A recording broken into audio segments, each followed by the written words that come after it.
Hi, I'm Arthur, and it's been a bit, huh? Another 20-part series done, so I'm not gonna mince words. If you clicked on this and you want to know what this is, it's a compilation and re-edit of a 20-part series I just finished, covering 22nd founding Space Marine chapters and/or warbands. It's gonna be a bit of a doozy, but I think you'll all enjoy it. I think I've decided on a theme for the next stint I do for this, but we shall see. I'm not gonna hold you back anymore. So let's dive in with the Risen.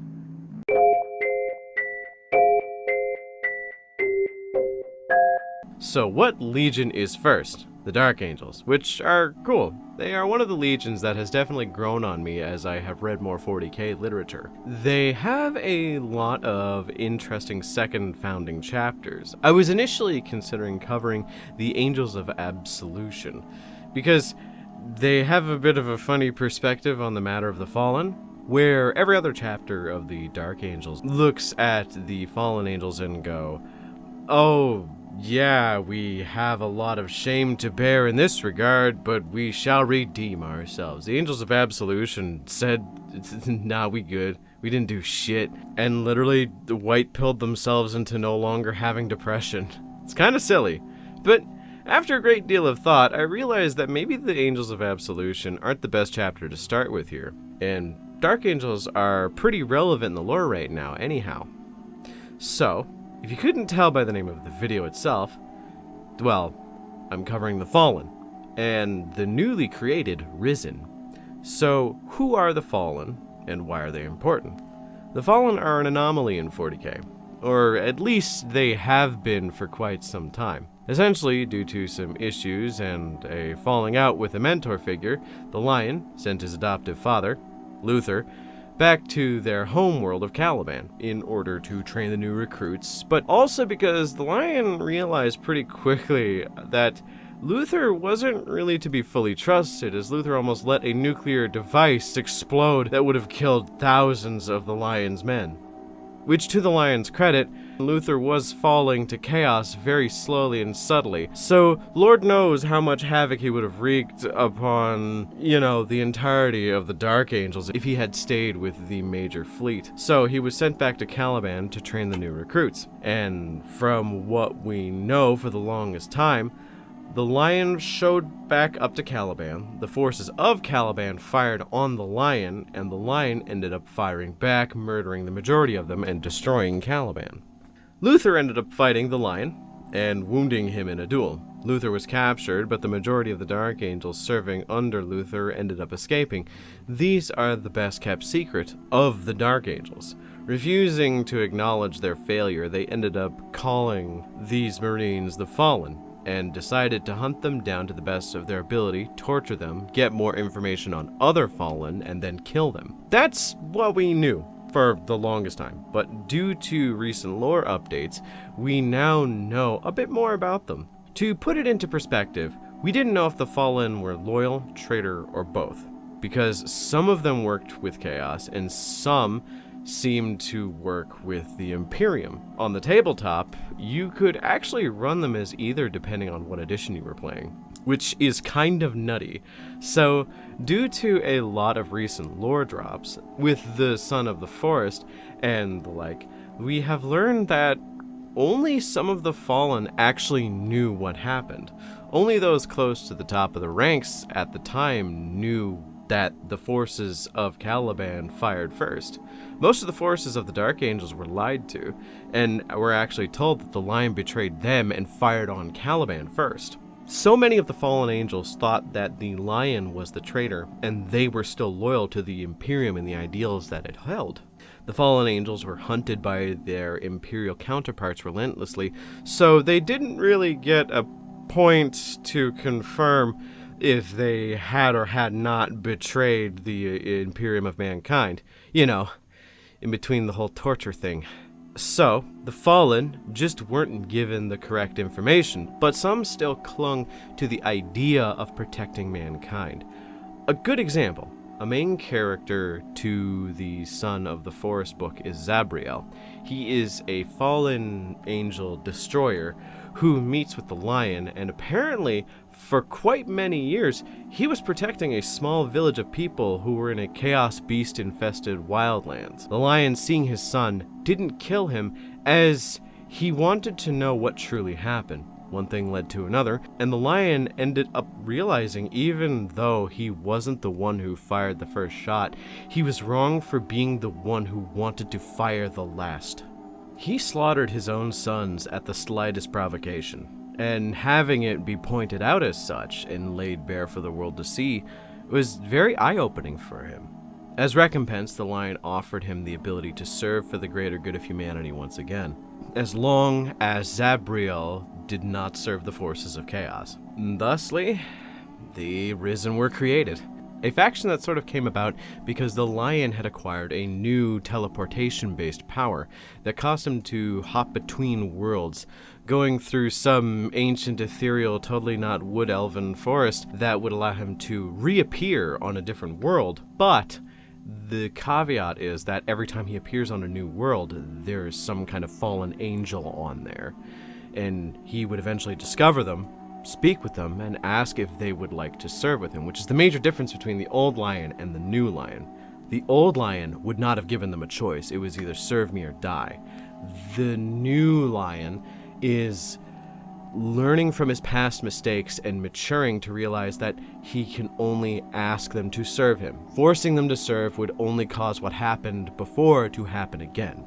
So, the Risen have been created from these ranks of individuals who choose to serve him. Learning from his past mistake, a draconian response is not going to get him as far as giving his sons free will to make their own decisions. Most of the sons they encounter are loyal. They never fled the ideals of the Imperium of mankind. The Risen are a force for good. They wish to change the world for the better, regardless of if it is in the bounds of imperial law dictated by the current day's order. That being said, the lion is in the Imperium Nihilus, which, if you don't know, is essentially the shitty part of the universe where warp travel is exceedingly difficult. So, the ability to warp between worlds through a magical not wood elf forest is not like it kind of makes it, hard for you to catch him for breaking laws and not paying taxes. With the Risen being a force for good in a universe gone mad, it is interesting to note that there are Chaos Marines among them. A good example of a fallen-based warband is also in the Son of the Forest book, known as the 10,000 Eyes, led by a fallen chaos sorcerer. With a few more fallen members kind of sprinkled amongst their ranks, they did a lot of bad, from torturing blood angels to create perfect berserk shock troopers by trying to harness the black rage and manifest it in things that are not vampires, to making an entire thing out of bone to create a ritual. It was weird.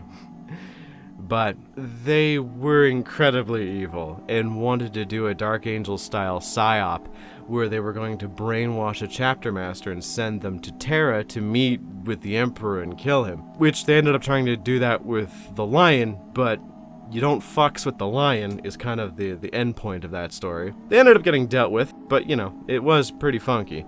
So, where does that leave us? Well, in the lore where I left off, they are trying to reconnect with the forces of Guilliman in order to understand what the fuck is going on. I know the lion ended up murdering the shit out of Angron with the Emperor's shield, but all in all, the setting is currently in a major state of flux because of the Fallen, or rather the Risen. So, I just want to see where things go from here. The Risen / the Fallen are very intriguing in terms of a faction of Space Marines. They are technically the first splintered faction of the Dark Angels, so I'd count them as second founding, and if you disagree, I don't care. It's my channel. I can say whatever I want. I could just spread misinformation. I could just make up everything. I could just do it and you'd believe me, or you'd watch it.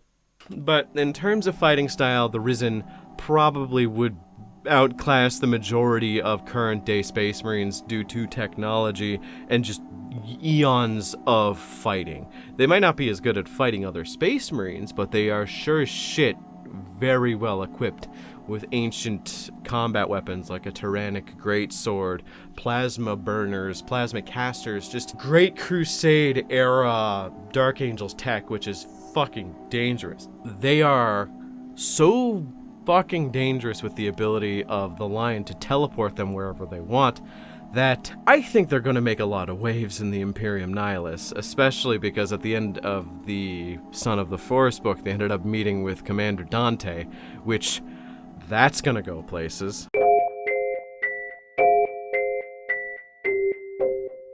So the Second Legion video was not nearly as difficult to decide as you'd think.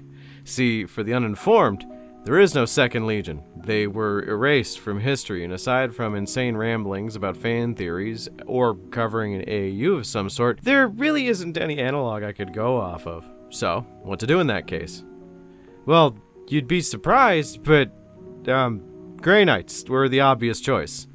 Created in the Second Founding, they don't belong as a successor chapter to any of the other Legions of Space Marines. They don't have a Primarch, so as an outlier, I needed a reason to discuss them, and as such, I'm putting them here. If you have a problem with that, blow me. So in the Second Founding, there were a lot of chapters made, but there were a few specialists created.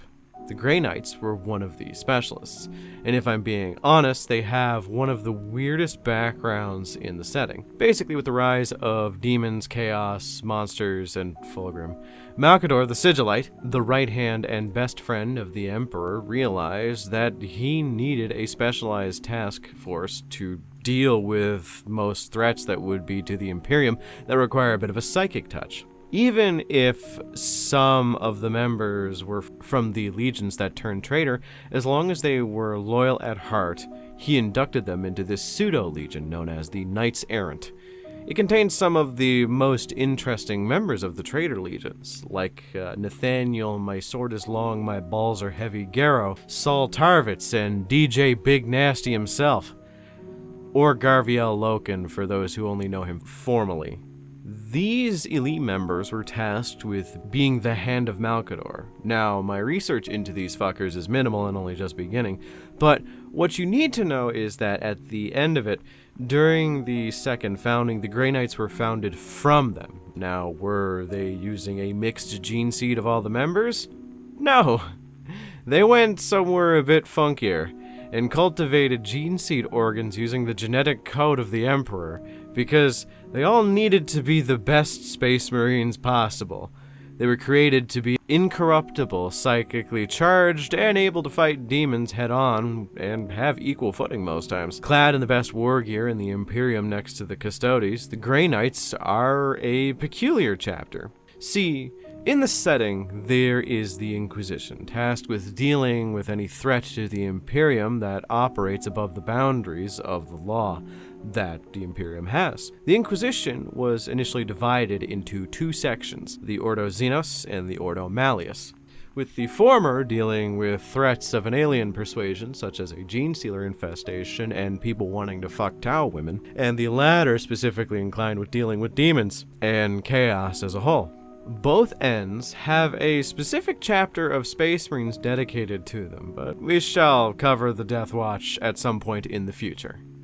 So the Grey Knights are essentially the hammer blow of the Ordo Malleus, and specialize in fucking demon up so much that sometimes they don't even come back ever. Kept secret on the Moon of Titan, which is also their training grounds and fortress monastery, they are equipped for pretty much every engagement that could include demons. Every member of the chapter is psychically charged, and instead of traditional Space Marine weapons, they are given force weapons and anti-demon ranged weapons like the Silencer and the Psi Cannon. They have various specialized ranks that are used to deal with psychic threats like demons, chaos incursions, and just warp entities. Prognosticars that are able to basically see into the future when a demon attack is going to happen so they can set up beforehand and try and do their best to stop it. The older members of the chapter themselves are usually used as these prognosticars because they're seen as the most valuable members, so we can't send them on the battlefield.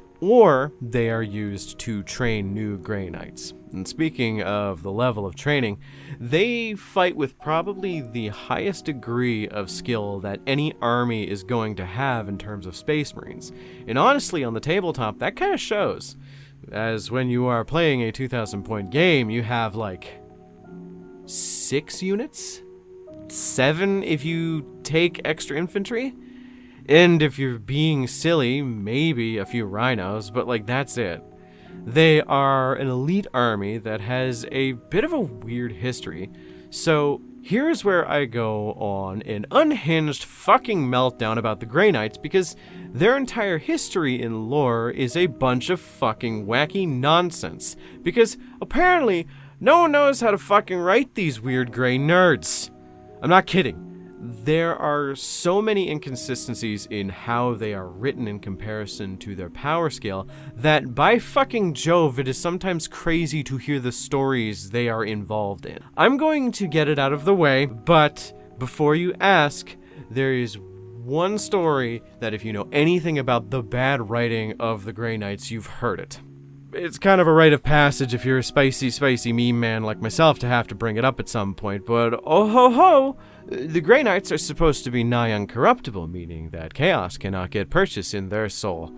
But in one of the most notorious and fucking stupid moments in lore history, a convent of Battle Sister, the holiest and second most dangerous members of the Imperium of Mankind's army, saved the Grey Knights from demons and bolstered their ranks by helping them fight off what was coming.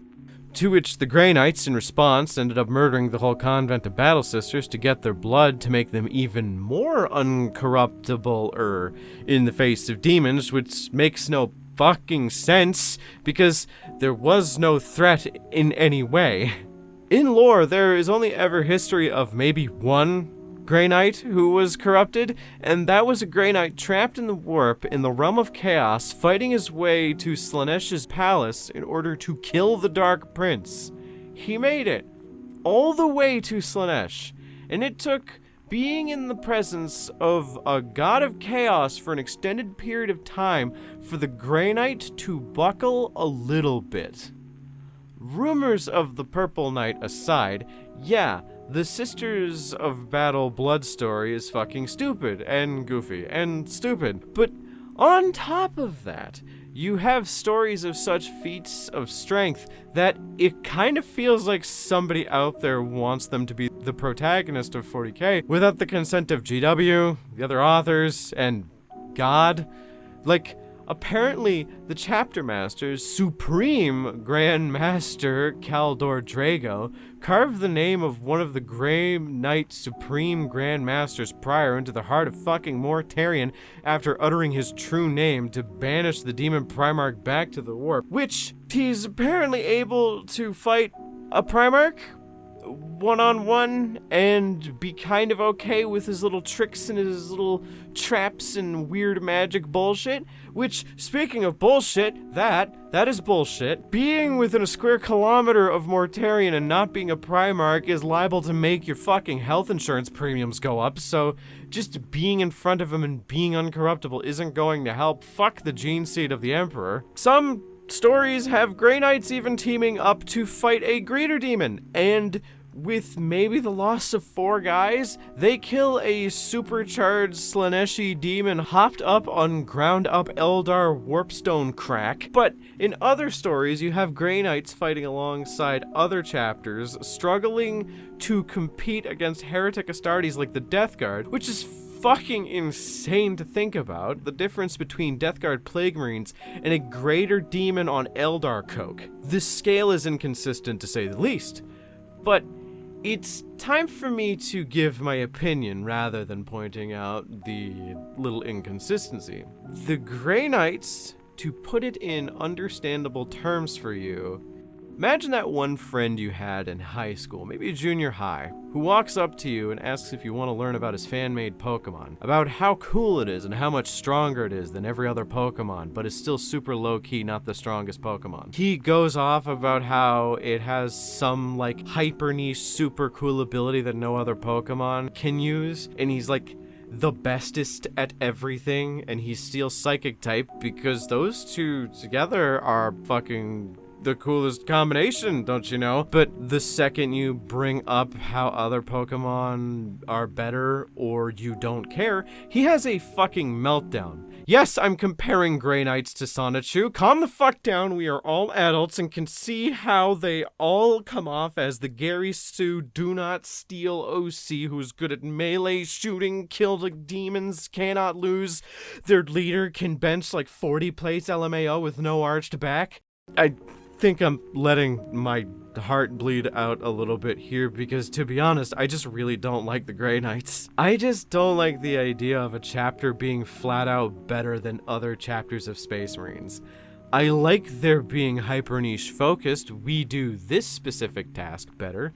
Like, Imperial Fists are good at sieging, Blood Angels are better at melee. And I even like it when some singular Marines are just flat out better as a whole at specific tasks, but I just really don't like it when an entire chapter is listed as being better trained, better at everything, including psychic shooting and melee. They cannot lose, and they are the best at everything. I feel like it robs every encounter with them with a bit of bite, and usually just puts them in a position like Worf off of Star Trek to get their ass kicked to show how dangerous a threat is. I don't like them, but I can kind of understand why other people do. The white and silver armor, the mystique of being kept a secret for thousands of years, only letting a select few know about them, and servitor-style lobotomizing anyone who finds out that isn't supposed to know. It's cool, it's grimdark, but I just can't get behind it.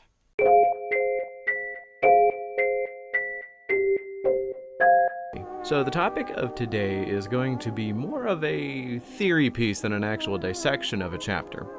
Because in the universe of 40K, and especially in Space Marine history, there are a lot of chapters that are considered to be a little funky. For example, man, it's really weird. Every single Carcharodon has pale gray, almost blue skin, sharp teeth, black eyes, and loves scaring people while also flaying them. Oh, they're Raven Guard? Fucking right on. Totally. The same goes for chapters like the Minotaurs, which my personal headcanon is they are totally made from the gene repositories of either Iron Warriors or a chimeric gene seed of Iron Warriors and Imperial Fists. But they still serve the High Lords of Terra, so they are still considered loyal. So the discourse I am specifically referring to, if you haven't caught on, is that some factions that are considered loyal Space Marine chapters have displayed behavior, iconography, and strategies similar to that of traitor Space Marine legions pre-heresy. So it gets the imagination running to think that these chapters are special like that, which is a good segue into the subject of today's video, the Sons of the Phoenix. And goddamn, and I got upset at the Hawk Lords when I saw them.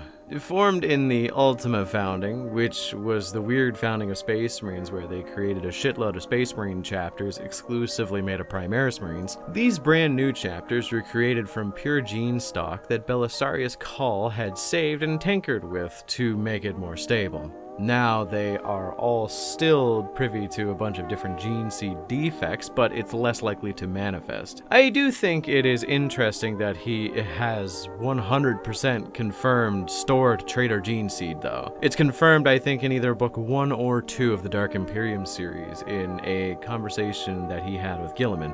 Or rather, I think it was with the Cawl in Fury, which is basically Belisarius Cawl, but also ChatGPT and email mixed into one. In this conversation, he had confirmed that he had the gene seed of every Primarch, including those that turned traitor before they had turned traitor. He was asking Guilliman for permission to use the traitor gene seed to make new Space Marines for the Imperium. Guilliman, obviously forgetting about the Knights Errant, Nathaniel Garrow, Barabbas D'Antioch, and, fucking Loken, he said no.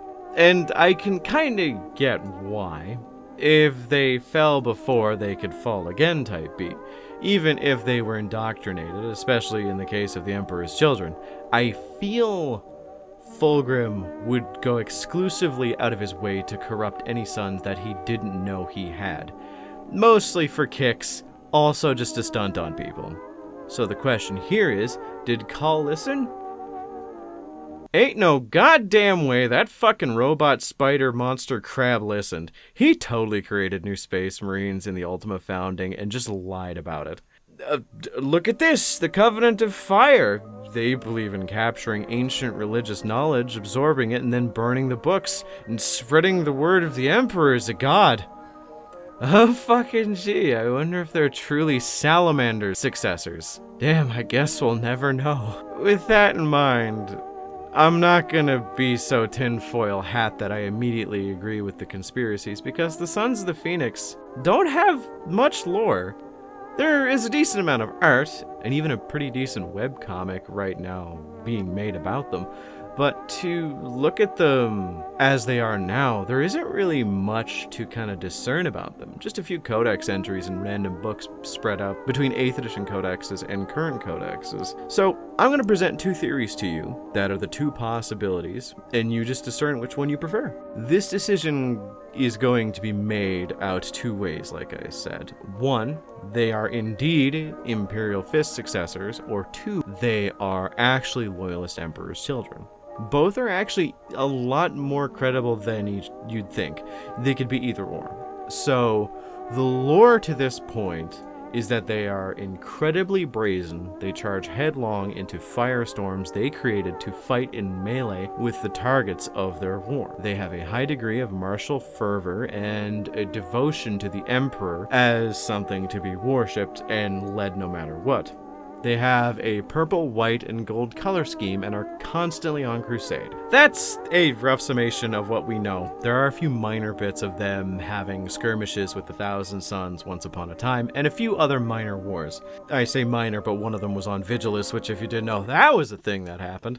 But other than that, this is all the lore we know. So if you believe the first theory, you see that they are stoic warriors that are constantly on crusade, much like the Black Templars, who show no fear in the face of fire, which is where their name comes from, the Sons of the Phoenix. They have a high degree of melee in their armies because there is a high degree of melee focus in a lot of Imperial Fist successors, a very gallantry, knight-based aesthetic type deal. If you believe the second theory, they are perfectionist duelists who believe they should know no fear in the face of their own flames in order to seem as flashy as possible. They believe the Emperor is a god because back in the day, the Emperor's children were called the Emperor's children for a reason. They worshipped the ground the Emperor walked on, which is why they got their name and were able to even wear the emblem of the eagle, which was the Emperor's symbol. And their name, obviously, is a reference to the Phoenician, which is Fulgrim, and Phoenician coming from the word phoenix, and thus Sons of the Phoenix. I think both theories have a lot of validity to them.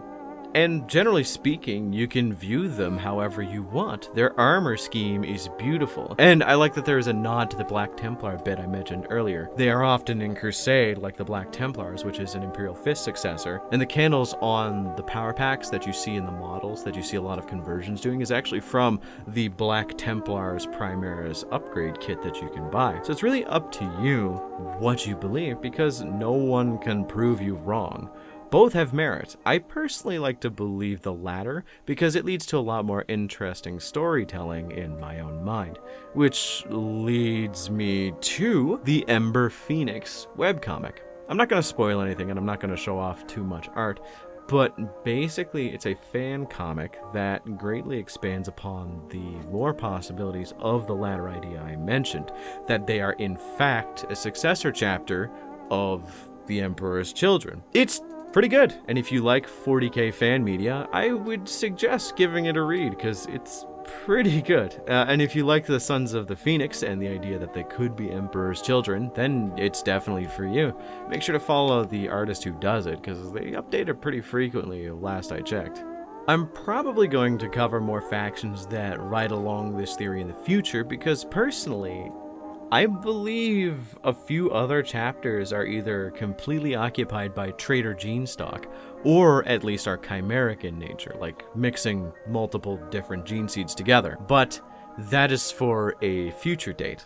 The Sons of the Phoenix are a good example as to how you can make a faction better by leaving it in the hands of the audience who views it. The authors don't need to expand on the faction itself to make it interesting, as people will just naturally talk about it. I think if they ever confirm it one way or another, it would kind of ruin the fun for me, because a lot of the fun for me comes in the idea that it could be.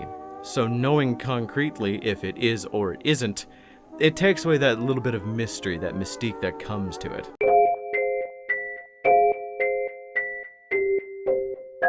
This one is kind of stretching the concepts of what the theme of this list is to its absolute limit. See, for the Iron Warriors, there is a lot of nothing warbands. There are some interesting ones, but they aren't that different from the original Iron Warriors. I could cover the Chaos warbands of the original Iron Warriors and see how they are doing, but I feel I have a bit more sauce in my tube than that. So what to do? Well, there is a fan favorite character that was a loyalist Iron Warrior, Barabbas D'Antioch. He was probably one of the biggest Space Marine heroes in the entirety of the Horus Heresy, saving thousands, if not hundreds of thousands of lives and fucking over several traitor Primarchs in the process. His crowning achievement was when he overloaded a machine simply referred to as the Pharos device. The device was a millions of years old piece of tech that may or may not have been Necron devised, and through his usage of it, as well as his overloading of it, it not only helped the loyalist forces, but it also absolutely fucked over every single traitor trying to get their hands on it. The aftermath of that overloading process inevitably caused his death, dying in the hands of his best friend and battle brother Alexis Pollux, who was a member of the Imperial Fists. He was commemorated on the planet the device was discovered, named Sotha,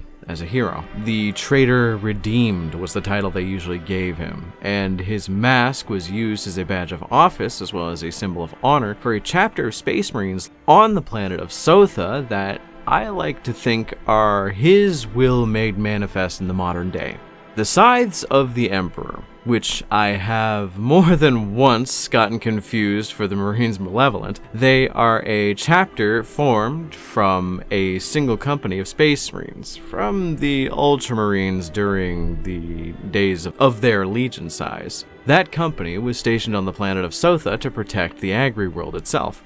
The Scythes of the Emperor, which I will simply be referring to as the Scythes from now on, because Scythes of the Emperor is a bit of a mouthful, are a fairly interesting chapter from the third founding, which is why I'm saying I'm stretching this concept a little bit further, because they're technically a third founding chapter, and I say technically as in they are, but they are kind of linked with the Iron Warriors, and are the first kind of successors of the Iron Warriors in a sense, but let's not think about it too much. Although they were broken off from the Ultramarines before they were designated their own chapter, they were just the company that was protecting Sotha. They are pragmatists, rational, but have a sense of compassion, and all around seem like grade A Space Marine. More like a slightly unhinged Ultramarine than just stock standard Ultramarine, where they follow orders and doctrines, but know when to defy orders to make a campaign succeed. Being the ones who watch over Sotha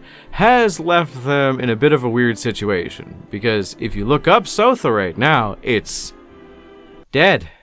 This is kind of the defining feature of the Scythes of the Emperor. Though they carry the iconography of both Power Scythes and the helmeted mask of Barabbas D'Antioch, they are altogether something new rather than a mix of the two elements. The thing that defines them was actually caused by Barabbas D'Antioch, so it is heavily theorized, and I believe mostly confirmed, that the activation of the Pharos device was the reason the Tyranids ended up in this galaxy, which, in the long run of things, yeah, it's a bit of a whoopsie if you ask me. So being obviously lured to the beacon that was set for them, they attacked Sotha relatively early on into their journey to consume this galaxy, much to the displeasure of the Scythes. They, being born to a lush and beautiful agri-world where farmsteads and good old country folk live out a nice life, they, kinda hated the fact that giant evil megabugs were tearing the world apart.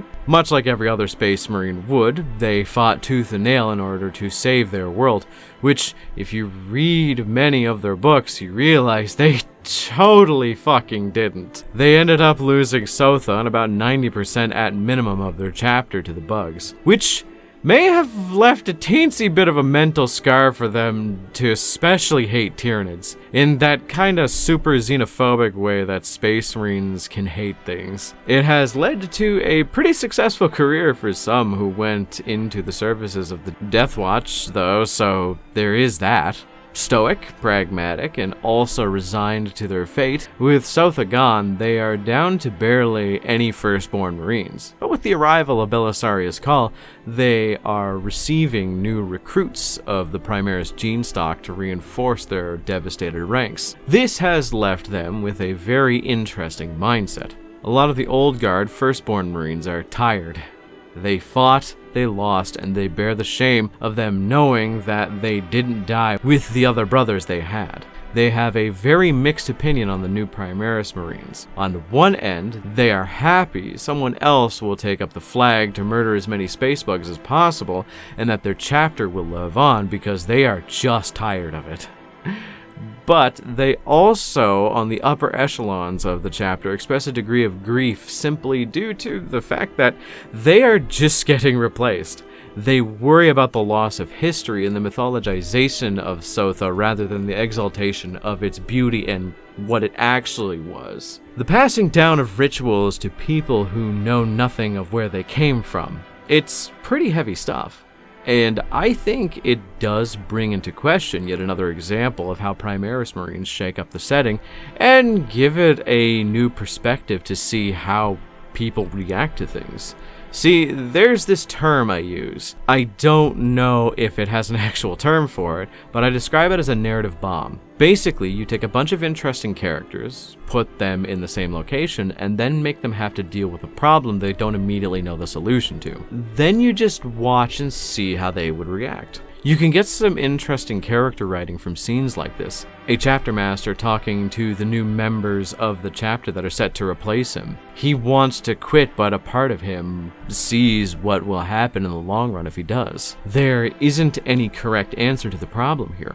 It's just a matter of what he would prefer, which I think is cool. It is a bit of a morally gray situation with a scarred veteran who has seen far too much to be the same he ever was.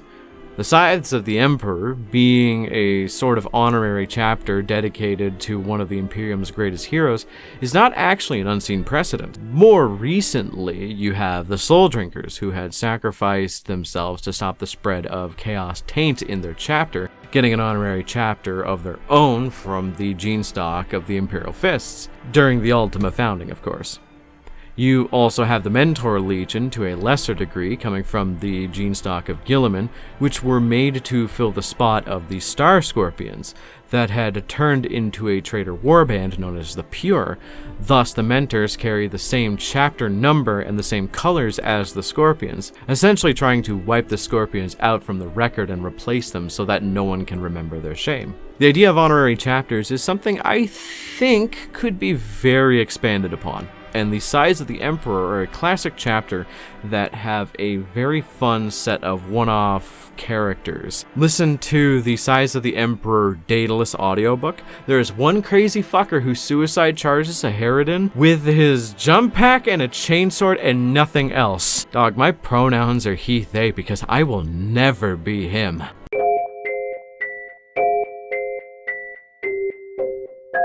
So, this chapter dissection is gonna be formatted a little bit differently. I mean, it's not like any of my videos are formatted in a set way anyhow, but this one's going a little bit out there even more so. The TLDR of why is because the White Scar successor chapters are weird and usually underwritten. So, post-heresy, when the legions were divided up into smaller chapters, there were a lot of issues that arose from this. Some legions were so small that they couldn't really make additional chapters. Some legions were so big that the majority of the chapters that came from the splitting of the legions is from them.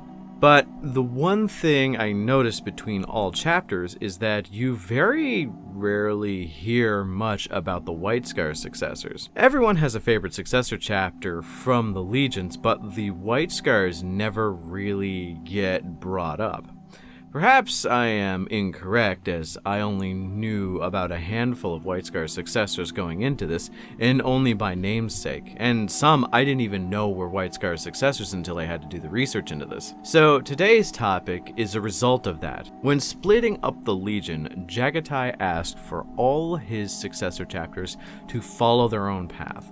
So unlike a lot of the chapters, like the Dark Angels or the Imperial Fists, the second founding successor chapters of the White Scars are pretty different from their base chapter, still adhering to that initial call to action that Jaghatai Khan issued to them all those years ago. Sure, some of them still prefer the speedy hit-and-run tactics of their Gene-sire, but the topic of today is kind of interesting. As for the Marauders, the way I think of them is Imperial Fists by way of White Scars with a bit of a sense of humor. There isn't much lore about them. Slightly more than the Sons of the Phoenix, I mind you, but significantly less fan backing, so there's a lot less theory crafting around them. In lore, they are often kind of seen as a bit of the side piece to other armies, mostly just being there to support more well-recognized armies such as the Minotaurs and their parent legion, the White Scars. It is interesting doing the deeper delves that I do, as there is a lot of references for them. See, here is a good tip for everyone who wants to be a lore YouTuber. If you are going to research a chapter, go on the wiki page. Don't read it. Go down to the bottom of the page where the citations are, and you'll see all the sources they use to write the information above on the wiki page. Reading from those, you get the book titles and the references as to where you can get first-party information, and then make your own opinions as you go by. I think reading wikis and Reddit pages can give you good information if you are trying to fact-check something on the fly, but if it's your basis for the mainstay of your knowledge, it can remove a lot of the color that you could bring to the conversation by not reading that initial book, or that source piece, like if it's from a White Dwarf magazine. A good example. In one of the first-party references, a single image of a Marauder Dreadnought, and how you can interpret it. I think it just looks like a plain old Dreadnought. And then you see on one side it simply says Old Painless, which I think is pretty cute because that's the gun side, the side with the big shooty bits. I think it implies that even though they have a hard-ass name, the Marauders may in fact have a bit of a sardonic sense of humor. So that is something I kind of read into when reading the minor references they have in the lore. Same with other chapters. It's a good thing to kind of dig as deep as possible and get as much information as possible. Another interesting bit of lore about them is their combat style is more typical of somewhere between Imperial Fists and Iron Hands. They are known for having fantastic marksmen and heavy artillery rather than firing off at warp speeds on motorcycles with swords revving. There isn't too much to know about them other than they are incredibly reliable warriors to work with. But the part most people would find interesting, and the whole reason I chose these individuals for this video, is their connection to one of the biggest civil wars in the Imperium's history outside of the Horus Heresy. Hey guys, did you know that Space Marine successor chapters can have their own successor chapters? Yeah, it's pretty funny how that can work. Essentially, it's a mix of either gene seed tithes or just them choosing to muster another chapter. Usually they're told to do so beforehand. It would be kind of funny if they could just make one whenever they want. I feel like they'd get in trouble. When these new chapters are created, they're usually created in small batches, and this is called a new founding. So a direct successor of this chapter, the only successor if I'm being honest, is a very important Space Marine chapter in terms of the lore. I'm not going to go too in depth with them now because they are a topic for another day because I find their entire story very interesting. But the main things to cover is basically the Marauders are the original chapter that birthed the Mantis Warriors. Now, if you don't know who the Mantis Warriors are, they are the Space Marines in this specific image that are not the Carcharodons. They were one of the first chapters to side with the secessionist forces in the Badab Wars. They sided with the Astroclaws in their crusade to fully occupy the Maelstrom and avoid taxes. I think it's neat to think about the connection between these. I will likely do a full video on the Badab War and cover a lot of the chapters from it, because the Badab War was one of the most interesting conflicts in the entirety of the setting, and one of the reasons I started collecting Minotaurs in the first place. It is unfortunate that the White Scar successors do not get as much love as they should, though. The Marauders are cool, and I can see if you painted the White Scar bikers this shade of yellow, they could definitely cut a very imposing figure on the tabletop. But aside from that, I think a very fun story that has yet to be written is exploring that kind of connection. Sure, there are legions that see successors of them fall to chaos, but I have never fully seen a successor of a successor chapter fall to chaos and get the opinion of the initial chapter. The closest I've ever seen is the Star Scorpions turning into the Pure, a chaos warband in Ilara's Vale. They ended up speaking with a member of the Space Marine chapter that was to replace them in number and iconography, and so on. But it's hardly the same. I just wonder if the Marauders would feel shame for this action. Do they feel like they are responsible in some kind of way? Sure, the Mantis Warriors are a redeemed faction after the Badab War because they went on various penance crusades, but they still carry that indelible mark on their service record, which often has other Imperial forces feeling a bit weary around them. So unfortunately, that's everything we know about the Marauders. They have fought in various different campaigns that are important to the Imperium, but I think they are rife with potential and they could definitely get some good writing if left in the right hands. I'm not saying Aaron Dembski Bowden, but I'm saying Aaron Dembski Bowden. They did get a few mentions in the Ultima founding as they received reinforcements for their chapter from the Primaris gene line, but other than that, that's kind of the most recent piece of lore that they have. I think this kind of storytelling is a good thing to incorporate into 40k. It's just unfortunate that they themselves are not visually stunning in art, as they just look like Imperial fists without the black trim around the shoulder pads. I think they are a chapter that deserves more interest, and I believe that all White Scar's successor chapters and all minor chapters deserve some degree of appreciation and mentions in the lore. Looking these guys up on YouTube, you won't find much of anything. And I think that's a travesty. I feel like covering the majority of the weirder chapters and the more well-known chapters, it kind of creates this self-serving feedback loop of everybody wanting to see the same chapters over and over again. So I'm always going to try and give a voice to the smaller chapters to see what other people think.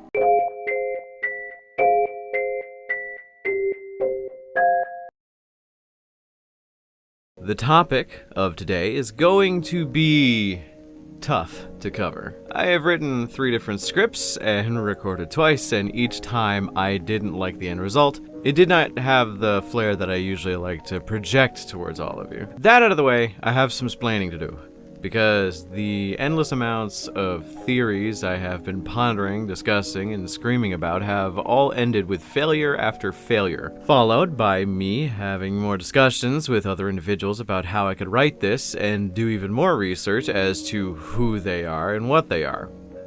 So, as a bygone era in the early 90s and late 80s, GW wanted to make it so that all miniatures could be used in all ways, making it a bit more open for people to do as they wish. So it's from this idea that the Fallen were created, so you could use regular Dark Angels models and make them into Chaos Dark Angels models.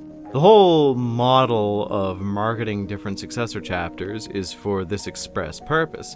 You might not like these shiny red boys, but do you like these shiny red boys? It's why 40k as a business has succeeded so much. I've tampered around with a bunch of other war games, but a lot of them kind of miss the point. How many times have you looked at another war game and just not liked any of the other factions? G-Dubs got you covered because they just allow you to make your own fun. Allow you to play pretend even. So where am I going with all this? Well, for the most part, it extends to all factions aside from like maybe the Black Templars, but that is a topic for another day. Which may be sooner rather than later, wink wink. The topic of today is a faction that has been around for a while, but has kind of been forgotten. But I have an interesting theory, so follow me on this. Are you familiar with Skyrar's Dark Wolves? Yeah. That little hang-on from eons ago that are totally Chaos Space Wolves. I know it says they might not, but fuck off. Look at them. Powder blue plus Norse naming conventions plus wolf. It's obvious. So what we know about them isn't too much. It's essentially they may be a branch off of the forgotten great company of Space Wolves. Allegedly, they were sent on a suicide mission, and instead of succeeding and doing that die thing they were supposed to, they ended up siding with Chaos so they could do that live thing. It does make sense. Space Wolves at the best of times are impulsive and brash, so when you're told, no, you done diddly did the fucker upper, now go into the fire pit, you could see how righteous indignation could spring out from this, right? Their minds and bodies corrupted and so on, leaving them as a husk of chaos to be used at the leisure of whatever demon likes furries the most. Yes, the furry joke is played out as fuck, just let me have this one. But what if this was all a bunch of nonsensical bullshit that was used as a mixture of a red herring and foreshadowing for one of the darkest events to ever occur in the entire setting? To understand where I'm going with this, I need to set the stage of two things. So, first thing is, the Dark Wolves are known for having ludicrous amounts of ancient tanks, like Fellblades, Sicarans, Kratos, and the like. No one truly knows where they got them, only that it's really weird that a Chaos Warband of any size has these weapons outside of maybe the Black Legion, as they still have a few remnants of their old armory still around. Then we have to ask ourselves, how would their Primarch feel? Or rather, where the fuck is Leman Russ? Well, after the Siege of Terra was dead and gone, he was incredibly disappointed that he was misled into almost killing one of his other brothers, instead of completely killing one of his brothers, but also that he missed the whole battle during the Siege of Terra. So this guilt and shame ended up with him being bitter about everything. One day, he just decided to take his best warriors and leave with a bunch of gear on planes and shit to the Eye of Terror to have the greatest war of all time. Hold the fucking phone. Here is where shit gets wacky. I propose a theory to you. What if the Dark Wolves that come from the Eye of Terror have little to nothing to do with the Lost Great Company? What if it is instead that Leman Russ ended up being in the Eye of Terror for so long that himself, as well as his warriors that he took with him, ended up falling to chaos? No man is completely safe from chaos, especially in the Eye. Horus himself was a staunch super atheist until one dude stabbed him with a poop knife, and he got lost in the chaos K-hole almost immediately.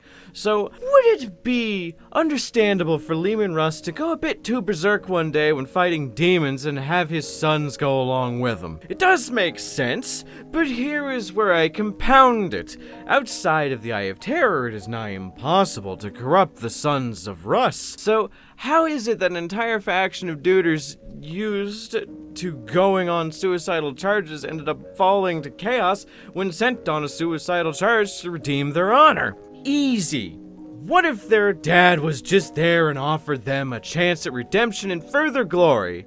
You just gotta work for chaos, you know? No big deal. It explains the old tanks and shit because Leman obviously brought some with him, and the fact that this faction exists is a testament to the possible corruptibility of the Space Wolves as a whole. But could you imagine We are all here waiting for Demon Fulgrim to appear, but just to make the setting darker than it ever has been in the entirety of its existence, Demon Primarch, Evil Corn, Wolfen, Werewolf, Leman Russ comes out of the fucking warp with an armada of evil werewolf berserkers. The hit to morale in the entirety of the setting would be insane.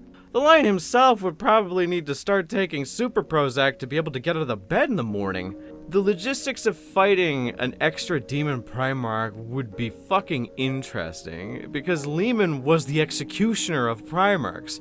He was supposed to be good at killing Space Marines and or his brothers just in case any of them fell out of line. So, what would be the greatest hunt of all if not for him to fight the remaining loyalist Primarchs?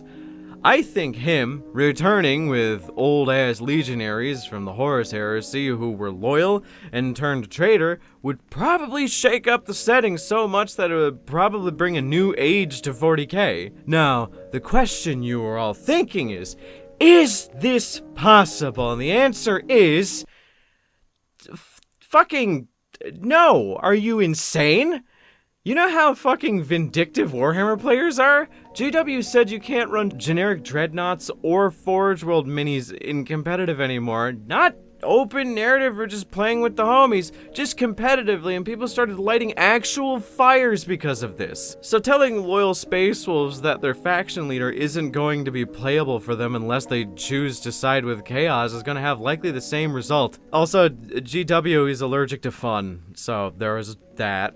So, that out of the way, Skyrar's Dark Wolves are a very interesting faction, whichever way you look at it. It also gives you kinda a shitty paint scheme to paint your Marines if you like that. Okay, listen, powder blue, coal black, and neon red do not mix, just trust me, it doesn't look good on the tabletop.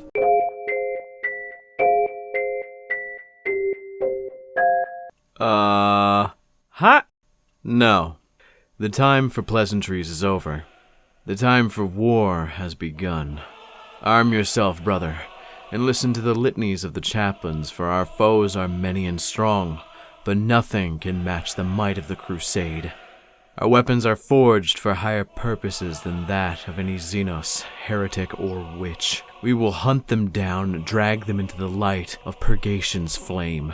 They will try in vain to harm us, but our armor is contempt. Our weapons are hate, and our fury is righteous. Today, we are covering the Black Templars, aka how I learned to stop worrying and love the merciless slaughter of all things that aren't human, and some things that are human. The Black Templars are probably one of the most unique Space Marine chapters in the entirety of the Imperium. Shut the fuck up, I know about that, and that.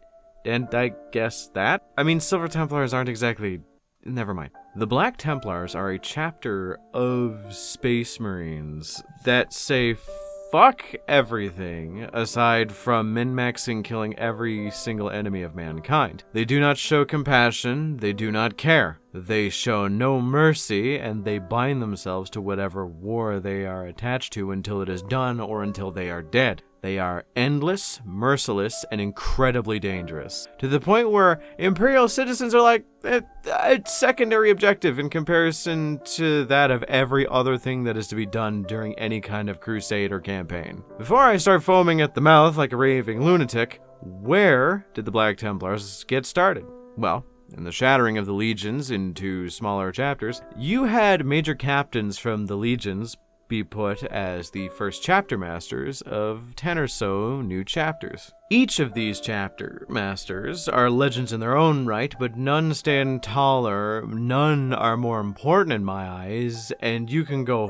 fuck yourself if you think otherwise, is more dangerous and explosively cool as the first chapter master of the Black Templars. Motherfucking Sigismund. The man, the myth, the legend who fought Karn to a standstill, almost killed Abaddon, and is responsible for the Black Templars being what they are now. He was a pious man, one of the first Space Marines to believe the Emperor was a god, and for that, Dorn abandoned him. But in his most desperate hour, he was given a masterwork of a greatsword, the greatest artificer armor they could find, painted black, and sent him to murder every single person who wasn't aligned with the Imperium until he died. This was during the Siege of Terra, and he didn't die. He just kept killing until there was no one left to kill. So as tradition, the Black Templars take after this exact ideal of heroism and savage displays of martial prowess. They do not follow the Codex Astartes. They do not care about the Codex Astartes. If you argue with them about the Emperor not being a god, they follow the simplest method to win an argument and fucking kill you. I love the Black Templars. They are probably in my top 3 favorite chapters / warbands in the entire setting. So there isn't any key things I want to discuss with you. I just want to give you an overview, so in short, you should know that the Black Templar's key feature is just being hype as fuck. If you could condense every single pop-off in fighting game history, then add religious fervor, that is the Black Templars. I can't explain in words how excited I am whenever Black Templars are involved in absolutely anything. They just bring a certain quality of zeal that makes things a lot more interesting. So, what is the difference besides the Codex Astartes being used as toilet paper? Well, for one, they were told no single Space Marine chapter was allowed to have above 1,000 members, to prevent any single chapter from having too many members and too much power. You know, the Horus Heresy wasn't really that fun of a situation to deal with. The only exception to this rule is if said chapter is on crusade. Well, the Black Templars, since their inception, have been on crusade, so rough estimates put them around 5,000 to 6,000 Marines in their armies, though there have been some conflicting reports on that. Alongside that, they don't tend to train their scouts the same way other chapters do. They do have scouts in stealthier divisions, though they tend to prefer the Crusader method, where neophytes, which is their equivalent to scouts, are teamed up with initiates, which are recently inducted rank and file Space Marines. Those two are put into a squad with a Sword Brethren, which is essentially a member of their elite company, denoted by the red plating around their shoulder pad.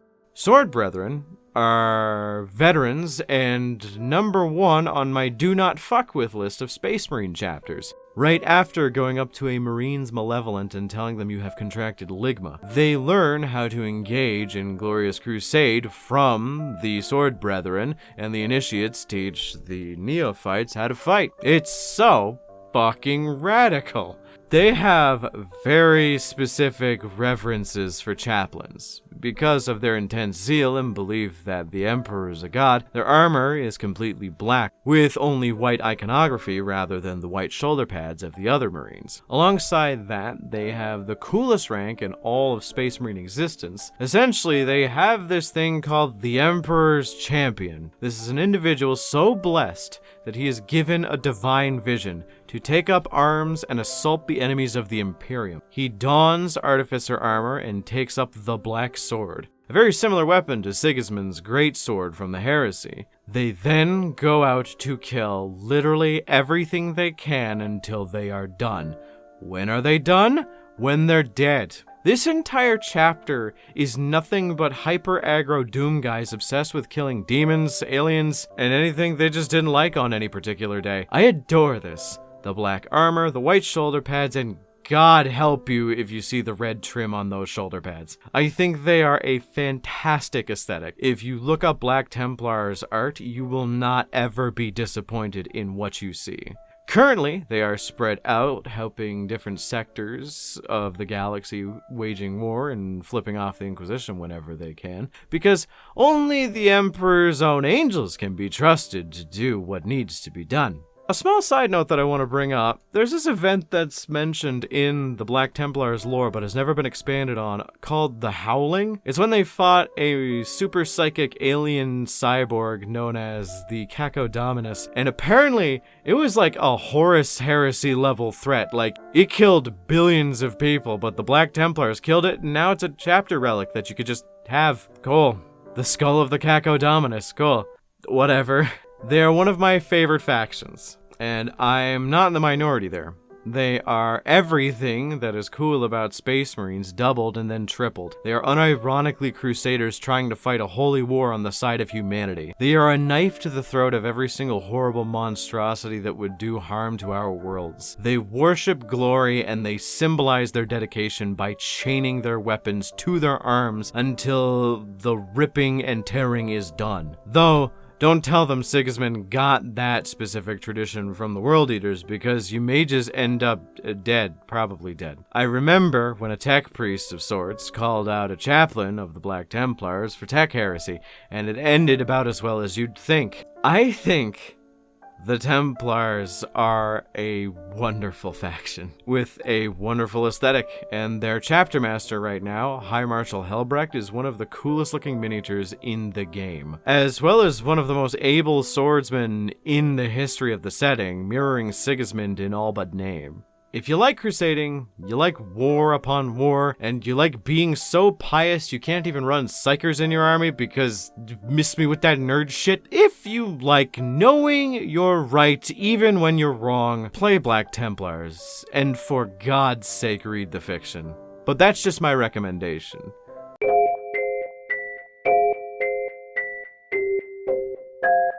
This video was a long time coming. I feel I speak for a lot of YouTubers, especially the ones who take themselves a bit too seriously when I say that.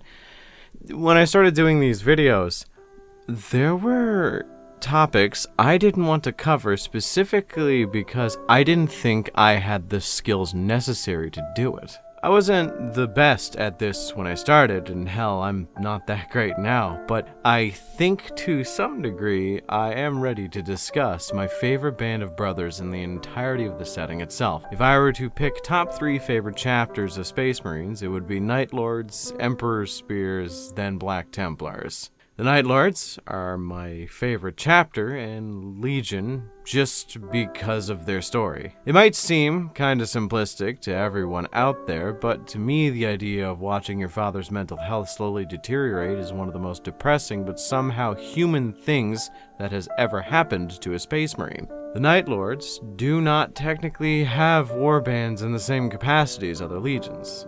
They did splinter off and they do have smaller warbands, but they do not get the level of center stage attention in the setting that is 40k. Aside from one that did not have a name, only going by its company designation even in the modern day setting of 40k. The 10th company is simply what they go by. They do not have a title. I suppose you could call them the Exalted's Warband, but even still, they refer to themselves as the 10th, or even the remnants of the 10th. And when I say the books they are involved in are single-handedly the best reading experiences I have had in my entire time reading 40k fiction, I am not speaking with any hyperbole. This is the video where I am going to go on a long tangent about how the Night Lords Omnibus is one of the best series of books I have ever read in my entire life. It humanizes Space Marines so fucking much that by the end of the book, I was so sad that I would never see Talos, Uzas, Sirion, or Zarl ever again, for more reasons than one. What can I say to describe this warband? They are scavenging predators. They hunt for weakened prey to take down and steal from in order to gain any resources they can. They launch raids on Imperial worlds to accomplish these goals, and because of this, they have mixed successes. The main reason being is that Night Lords are objectively the worst Space Marines in terms of design purpose. As they are, Space Marines are shock troopers built to run in and murder fucking everything as quickly as possible and weather the storm that comes afterwards. Now, say what you want about this being their design purpose and how other legions have gone about it differently, the Night Lords have always been the polar opposite to that. They torment. They stalk. They do not kill cleanly. They maim for the sake of it. They are a dangerous force of sociopaths. They are not warriors like the other legions. They are murderers. The warband of the 10th is a particularly fleshed out warband because it was the only one that had possession of a marine with a very similar level of foresight psychically gifted to them like that of their Primarch, Conrad Kurz, one of the company's old apothecaries, a man named Talos Valkyron. He is single-handedly my favorite character in the entire setting. He is a creature beset by his own duality. He understands the morals and motivation of Kurz more than anyone else ever did, aside from maybe Sevatar. He is a revolutionary, and in the sagas of the 10th, he is someone who fights for something better. But he is one of the many different characters that populate the warband that make it end up feeling like a family. Not a functional family, I mind you, but a family with its ties and burnt bridges. Each member knows that the Night Lords are not seen as dependable or even really that good at accomplishing much of anything these days due to their smaller size in the grand scheme of chaos. Their overall reluctance to submit to chaos magic most of the time, and their nature being very prone to bouts of backstabbing if your needs don't align with theirs. Each member of the 10th has their own motivations for doing what they do. Some have sold out to chaos, and they all have their reasoning. Uzas, a berserker, sold his soul to Khorne in a moment of weakness in order to survive and gain the power to push through, now suffers daily from blackouts and red rages that he cannot control. Only with the application of a liberal amount of brain damage is he able to hold himself back anymore, but that's at the end of the series. Sirion, a Night Lord with a fucking amazing sense of humor and a completely out of place personality, is secretly a devotee to Slaanesh. Not for any reason other than he wanted to know what the fear of others around him felt like. He is a sadist, a monster, and so is everyone else in the warband. Perhaps none are more monstrous than that of the Exalted, the old captain of their ship who is possessed by a Tzeentch demon that has more or less taken complete control of him. He was once a man named Vandrit, but now the demon known as the Exalted leads the 10th Company to do as they have been doing, relying on the memories of the man whose soul he still keeps around to pilot the ship and order his marines. There are different sects of marines on the ship, the ones that are loyal to Vandrit still, and the ones that realize what he has become. A pawn of chaos and nothing more. The ones that realize that tend to see Talos as the new savior of the Legion itself. Some people hate him. Some people understand he is necessary for the Legion to survive. Some people want to use his gifts of future sight as a means to succeed for themselves only. But what does Talos want? To paraphrase one of the most tragic and depressing exchanges in the setting, he just wanted to be a hero. God fucking damn it, this is making me feel shit again. The 10th Company is filled with so many flawed and interesting characters to the point where it makes the fucking Night Lords of all people interesting and dynamic characters that you can love 1 second and in a second you can absolutely despise the next. I will never fucking forgive you for what you did to him. Throughout the 3-book series of the Night Lords trilogy, you see the rise of Talos to become something interesting. Having him encounter the biggest players in the Chaos Marines roster, from Huron Blackheart all the way up to fucking Abaddon, to which, as any self-respecting individual would, he pisses off Abaddon so much that Abaddon almost kills him. There's some shit in this series so fucking cool, so fucking cold, that I still think about it every day. Moments that cause you to realize how empathetic a legion of serial killers can be. To give you an idea, I'm going to describe to you one scene that viewer discretion is kind of fucked. It is one of those scenes where if you are not prepared for it, it can hit pretty hard. I'm only going to spoil this scene, nothing else, and for those who are especially sensitive, I'm going to not go into too much detail and make sure that there's certain assurances so it's not too uncomfortable to discuss if it's not something you're interested in. So, at this point in the story, Talos has 2 slaves, as each individual Night Lord in Astartes usually does. They usually have their own slaves that work with him. You have Septimus, who has been with him for years, and the most recently added, Octavia. The 2 of them have become quite good friends and both manage Talos' equipment to a great degree. Talos is brought down to a maximum security ultra-violent prison world that Abaddon has invaded to get humans to work for him and his Chaos Legions. Basically just recruiting an army of murderers and nasties. He invited certain members of the 10th Company to speak with him because he decides he wants to have Talos' gift of foresight for the 13th Black Crusade. Talos, to his credit, tells Abaddon to go eat a dick. Abaddon knocks him out for a bit, sends him deep into that chaos K-hole to see if it would persuade him to fall to a warp ketamine addiction like him, but he ends up saying no. The scene is Abaddon planned to kill both of Talos' slaves to punish him, among other things, for saying no. So the prison elevator was being raised up to the floor where Octavia and Septimus were staying. It was not Talos that was on that. And Septimus brings up a fact that genuinely chilled me to my fucking bones when I first read it. It was something to the effect of he had only just realized that he brought a woman to an all-men's prison that was filled with the most violent prisoners in the entirety of human society, and for the most part was left unguarded aside from the gunship he was on. Talos returns to find his ship ransacked, Septimus almost dead, missing an arm, missing an eye, and bleeding everywhere. Talos has a wound in his chest from where Abaddon almost killed him, and sees Octavia was taken. Now, before you get too uncomfortable, I will say nothing happens to her other than she gets brutally beaten.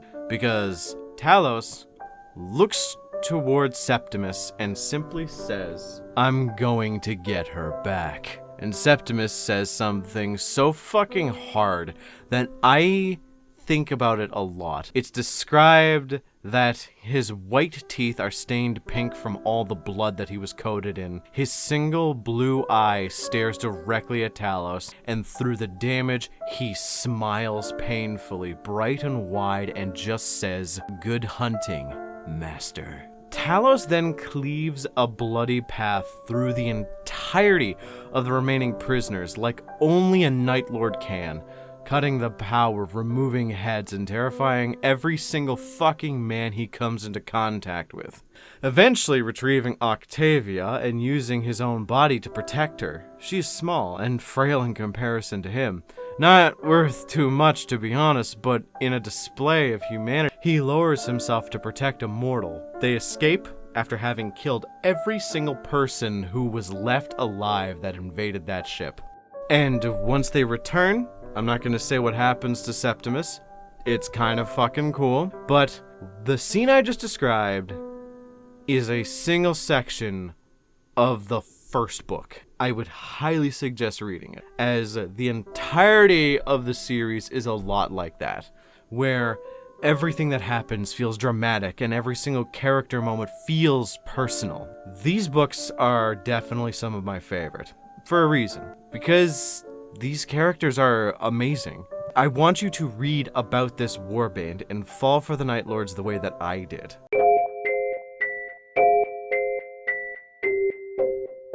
So before I get into today, I just want you to think really quickly, what is the angriest you have ever been in your life? I mean, so mad you felt like you could rip trees out of the ground and fling doors off their hinges mad. Cool. Now I want you to imagine that, but 10 times worse. That is 1% of what a Flesh Terror feels in the run of a day outside of combat. The Flesh Terrors are a second founding chapter that is a successor of the Blood Angels, and to be honest, they are one of the most interesting successors you can have. Because You can have certain successors represent the positive aspects of a legion, like the Genesis chapter of the Ultramarines, or like the more strict version of the Ultramarines. The Lamenters represent the kind souls that the Blood Angels always wanted to be. But then you have the cooler chapters that are more of a distillation of the fucking worst aspects of their parent legion. Key point here, the Flesh Terrors. Where Sanguinius and the Blood Angels worked really hard to buff out that whole demon super dark rage thing and keep it suppressed, the Flesh Terrors have the lever of their existence set to fuck it we ball at all times. And as horrible as it is to say, I am so down for this. They are so close at any given second to just being considered renegade and being hunted by the Inquisition. They have been on trial, I believe, a few times for crimes against the Imperium they have committed, but it always ends with them still being a part of the Imperium and still remaining a chapter. Hell, one time, Astaroth the Grim, the executioner of all who fall to the Black Rage, is like kind of cool with them. He thinks they serve a decent purpose, which is kind of dope to think about, but I suppose I'm getting ahead of myself. Where did the Flesh Terror start? With a man so fucking crazy, they put him and his entire company in a chapter just because the actual Blood Angels didn't want to deal with him. Good old Nasir Amit. He was one of the captains of the original Blood Angels Legion, known for being absolutely 100% fucking evil. But like, evil in a good way. Evil in an Imperium way. His nickname was the Flesh Terror, and thus the chapter name. You know, gotta keep the brand recognizable, right? This chapter was known to take on the exact mentality of Amit, being so obsessed with mindless slaughter and brutality that they had the highest rate of falling to the Black Rage, and probably one of the highest civilian casualty rates / friendly fire rates of any Space Marine chapter in the Imperium. Which should be insane to you, because there is a lot of chapters who just don't give a single fuck about anything or anyone. They are living, breathing monster weapons and nothing else. The Flesh Terrors were fleet-based as a chapter for quite some time, and then they landed on the wondrously named Cretaceous, a place where, if you couldn't tell by the name, it was permanently stuck in the Cretaceous period of evolution, with settlements of feral humans being beset by fucking dinosaurs all the time. It was kind of the perfect place for them to recruit and gain new members. Feral, terrified, and angry at dinosaurs, subsisting on an entire diet of nothing but Tyrannosaurus Rex and anabolic growth hormone. Sounds perfect to me. Amit, for all his trouble, ended up dying. Allegedly. But it was kind of confirmed he may or may not have fallen to chaos, specifically Khorne. The TLDR of that is the current chapter master recovered the lost helmet of Amit and played the last recording that was shot through like the headset camera. And for 3 days afterwards, he didn't leave his room. When someone approached him afterwards when he did leave and asked, "Brother Seth, why are you so upset?" Seth would respond promptly with, "I don't want to talk about it." But yeah, allegedly the recording had fire, brimstone, demons, and Nasir Amit having a great time when he probably shouldn't have been. So he's gone forever. But speaking of chapter masters, we get the star of this show, fucking Gabriel Seth. This is one of the most interesting and fun characters in the entire setting. He's like the most rational, most intelligent, and most angry of the Flesh Terrors to have ever existed. He, of all members of his chapter, understands that the blood rages they go on are integral to their identity. So he holds it with reverence, because it is who he is. It's who the chapter is. But he understands that without a degree of sweeping reform, the Flesh Terrors are probably either going to get put down by another chapter in the Imperium, or just peter out and die. Who would have thought suicidal gunline charges with frothing berserkers that have no sense of self-preservation and not having fire support would likely end with them dying quite often?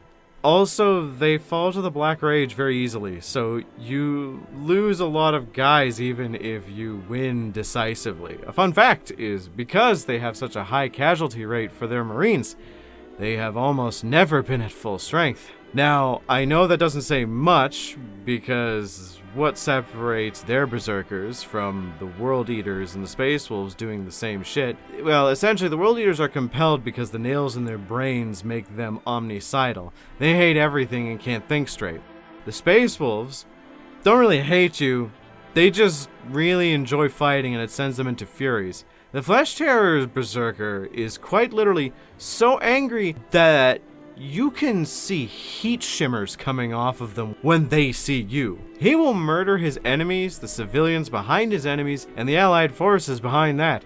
And then, maybe, even some of his own Flesh Terrors if they suddenly looked a bit too much like Horus. So understanding this is a bit of a weakness to their longevity, Gabriel Seth organized a restructuring of the chapter so that when they engage in war, they end up fighting isolated enemies, so there are minimal civilian casualties, basically allowing his Marines to keep doing what they are doing without as much punishment and eyes on them from the Inquisition. It's given him a bit of a bad reputation in his chapter, and he has been known to pick fights with quite literally everyone who breathes in his direction, be it friend or foe. He was even pissed he was getting Primaris reinforcements for his chapter, because they weren't mad enough, in his words. Though, to be fair, one of those Marines did have it coming when he went over to Seth and just said, "You know, you're kinda shorter than I expected,"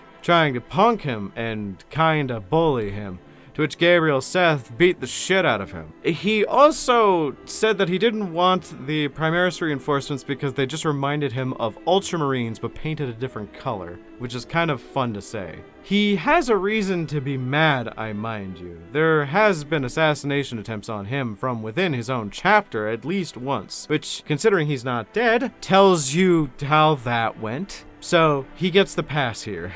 The Flesh Terrors are a berserk, vampire killy faction of Space Marines with characters I genuinely feel compassion for, in such a weird way. Gabriel isn't out here trying to make a good decision for his chapter. He's trying to make the best one he can, and I respect that. It's fun thinking about how quickly they are to kill and drink civilians, though they are in no way near as bad as other successors to the Blood Angels, like the Knights of Blood. Ugh. So, do you like berserkers? Do you like fielding an entire Death Company style army? Do you like Gabriel Seth being a literal whirlwind of violence and human Beyblade with razor blades duct taped to him? Then look into the Flesh Terrors. They are pretty fucking neat.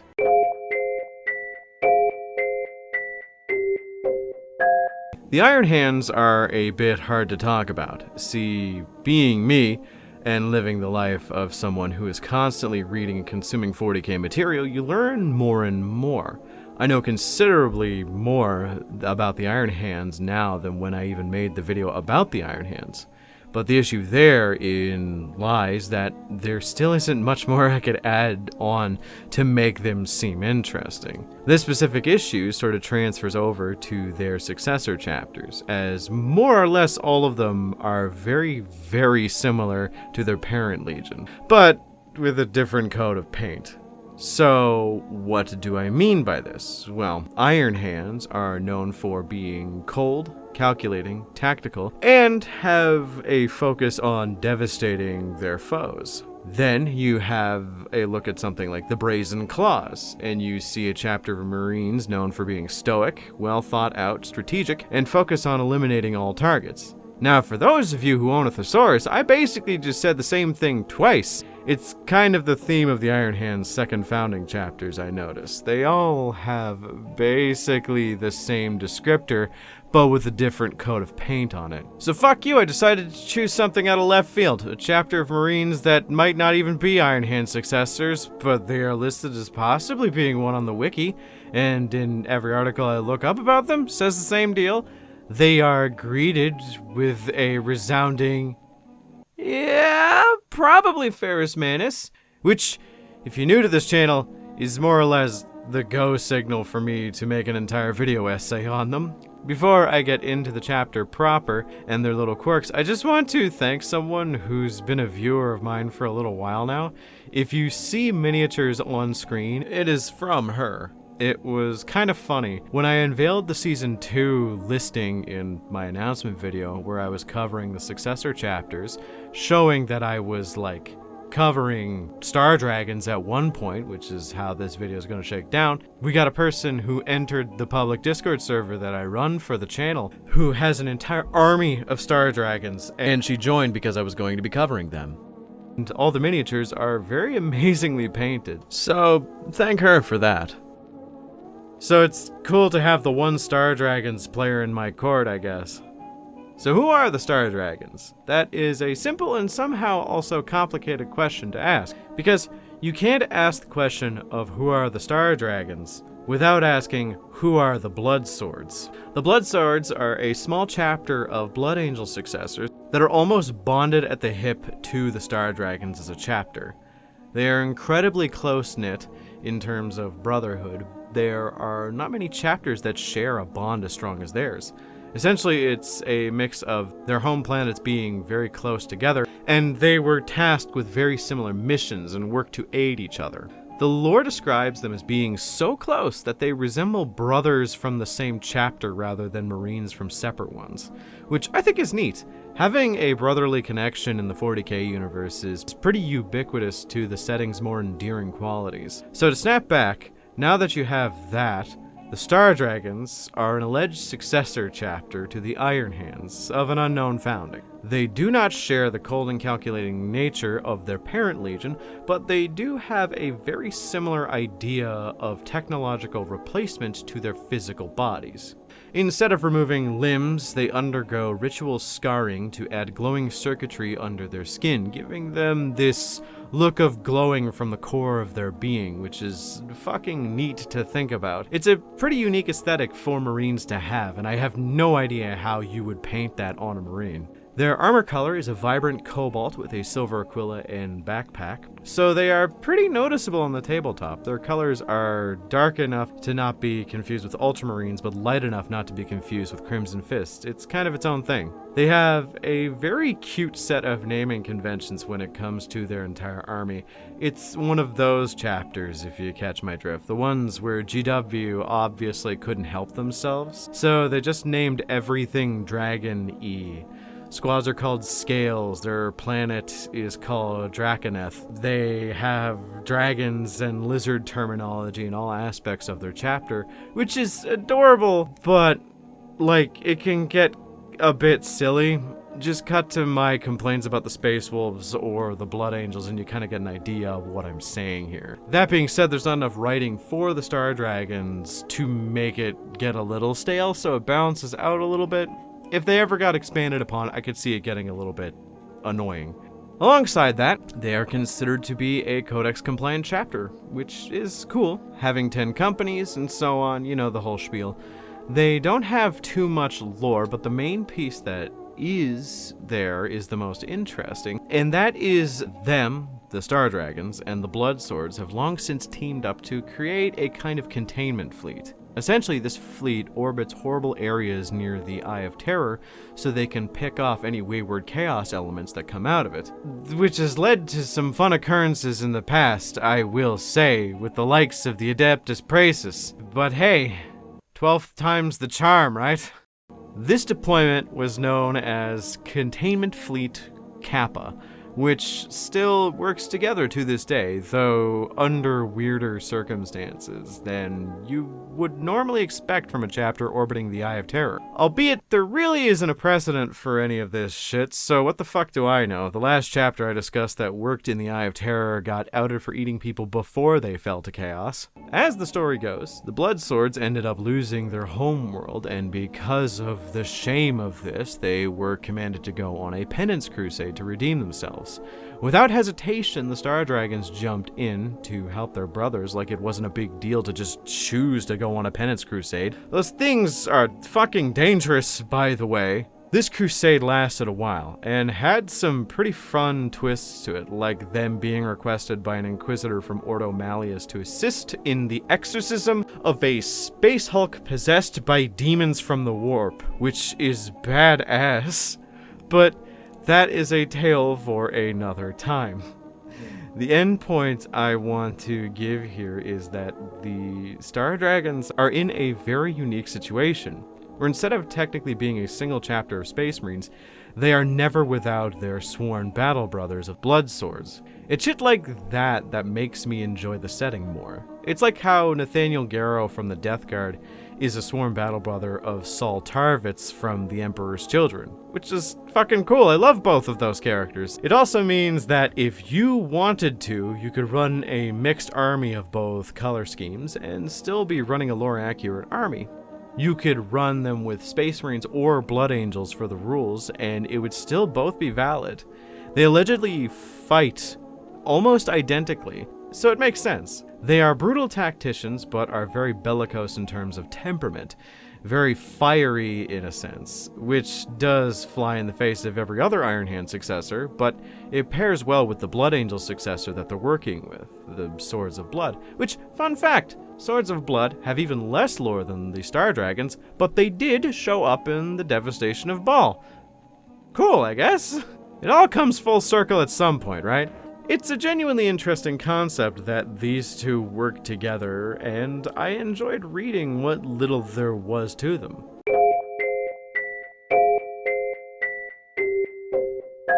For those not in the know, there is no 11th Legion, so making a video about a successor of them, even though I already made an attempt, is a bit difficult. So what I'm doing is I'm putting in a bit of a filler chapter in here that doesn't really have a founding and doesn't really have a Legion ascribed to it. I did the same with the Grey Knights, so today's fun topic is going to be the Death Watch, if you couldn't read the title of the video, which is also known as the faction people play when they start playing 40k if they didn't want to play Salamanders. Not to shit on people, but I find when people get into 40k, they either pick Ultramarines, Salamanders, or Death Watch if they're going to be playing Space Marines in general. This is specifically if they're going in blind without knowing much of the lore. The Death Watch are a very non-committal chapter of Space Marines to play as. You want to play Imperial Fists one day and then Black Templars the next? Fuck it, do both. Before we get too lost in the memes, let's ask the question, who exactly are the Death Watch?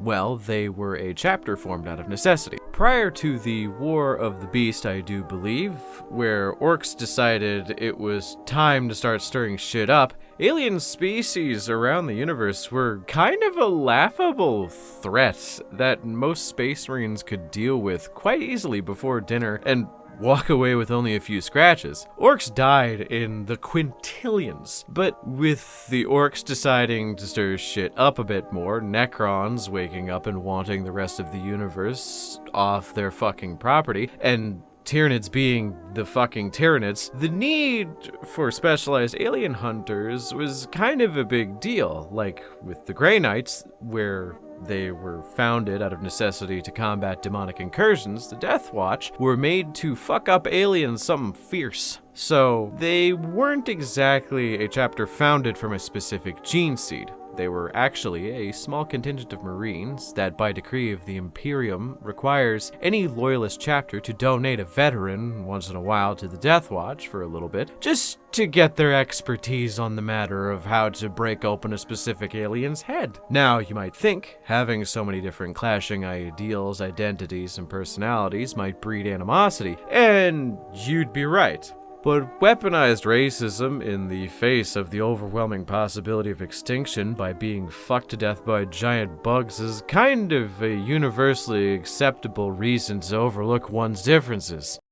Unless you're a Space Wolf and a Dark Angel. Because I guess at some point some hatreds transcend the fear of bugs, mushrooms, and old people for that matter. But yes, the Death Watch is made up entirely of veteran Space Marines of other Space Marine chapters. These veterans are often chosen for their specific skills to deal with a specific species of Xenos or aliens. So, say you need to deal with a group of Tyranids, then you send in a small 10-man kill team of Mortifactors, Scythes of the Emperor, Tyrannic War Veterans from the Ultramarines, and maybe a few Blood Angel successors as a MAME. They all have fought the Tyranids before and have a degree of specialization that makes it an easy fight for them to understand, in reasonable amounts. You need to fight orcs? Just fucking pick an Imperial Fist successor chapter and go to fucking town. Dealing with Eldar?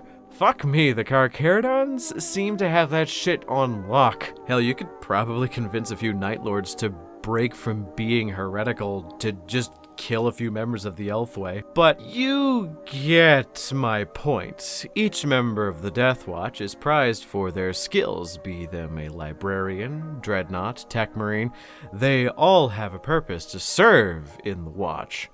There is a lot to love about these Marines, so I'm going to break down a few key points as to why a lot of people love them so much, so you can understand the appeal of them a little bit more. For one, each member of the Death Watch is from a different chapter, so they all look radically different in silhouette, but they all wear the black armor with the silver shoulder pad and arm, and the other shoulder pad contains the heraldry of the chapter they hail from. But no one discusses the Black Shields. Black Shields are kind of a carryover name from the Horus Heresy that I might cover some other day, but it specifically in the Death Watch has a very different meaning. Basically, a Black Shield in the Watch is a permanent resident of the Death Watch, someone who gives up their prior chapter for whatever reason, be it atonement or shame, but this being a Black Shield is seen as being one of the lowest actions a Space Marine can take, so they have to forsake all honor and all heraldry to become a member of the Death Watch permanently. Usually it's someone who did not mesh well with the chapter or due to changes that overtook the chapter's way of life.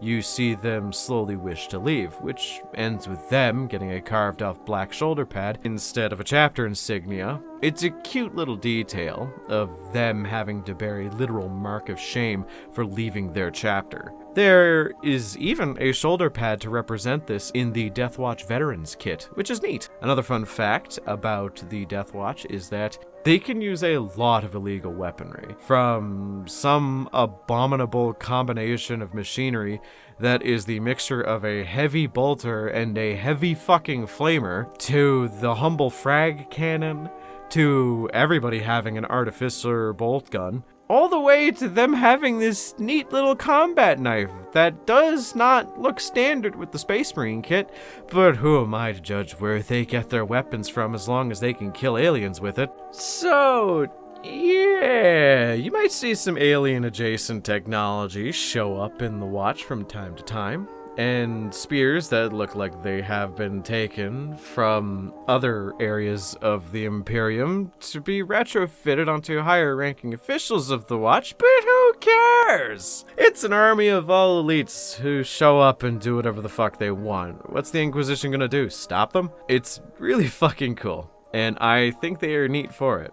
They are the chamber militant to the Ordo Xenos branch of the Inquisition, and because of that, they do have a lot of power to do what needs to be done. So say Tyranids are beginning to snowball a bit and gobble up the planets of an entire sector relatively quickly, well, why not just exterminatus every planet in a massive radius so they inevitably starve to death along the way to find some other planet? Or starve them enough just so that they're weakened and a kill team or two can go in and take up the Norn Queen.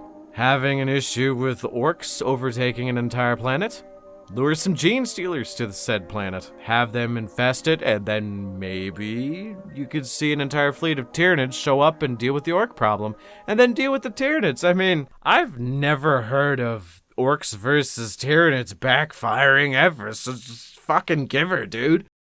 They have wide ranges of differing and rare ammunition types to deal with whatever threat may emerge, so even though they are Xenos hunters, they can pretty much deal with any threat that isn't demonic in nature. As even though they do have a bunch of librarians and whatnot, they do have a tendency to not stock up on anti-psychic shit unless they're dealing with Eldar of some variety. Mostly just Dark Eldar, because them's fuckers throw out weird psychic warp entities like they're goddamn Pokemon from time to time. But in general, if you are made of meat, bone, and blood, or maybe just one of those, there's a good chance they can kill you relatively easily, and if not, just throw a fucking vortex grenade at it and see what happens. It works most of the time. So, do you like the idea of being strapped with a bandolier of grenades, special ammunition, and enough fucking magic alien techno hoo-ha that you end up looking like Arnold Schwarzenegger from Commando in a suit of power armor? Do you like playing an entire elite army of Space Marine? Do you like having weird bullshit weaponry? Then maybe look into the Death Watch. They are really fun, and you can play them in a bunch of ways. The Corvus Black Star jets look cool as shit too, by the way.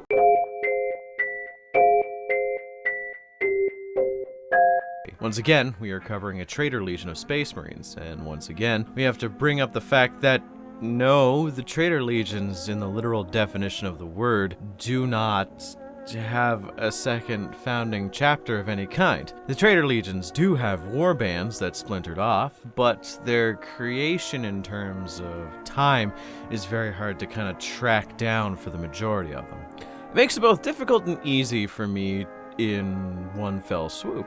There are numerous ways I could have chosen successor for the second founding of the World Eaters. I could have chosen Karn's warband, as he was one of the most recognizable members of the World Eaters. Or maybe I could have covered most popular warband that splintered off from the Legion immediately following the Horus Heresy. The sky really is the limit, so I decided to fill this gap with something that is honestly as close to a second founding chapter of the World Eaters as possible, and the reason for this is kind of mixed. To give you some backstory, I was once a young lad fresh to the hobby. I played a few demo games of Tau vs. Blood Angels and thought I would love to invest in this game. So I went to my local game and hobby store. We didn't have a Games Workshop nearby, to which they directed me to do more research on Games Workshop so I could understand what faction I wanted to play more.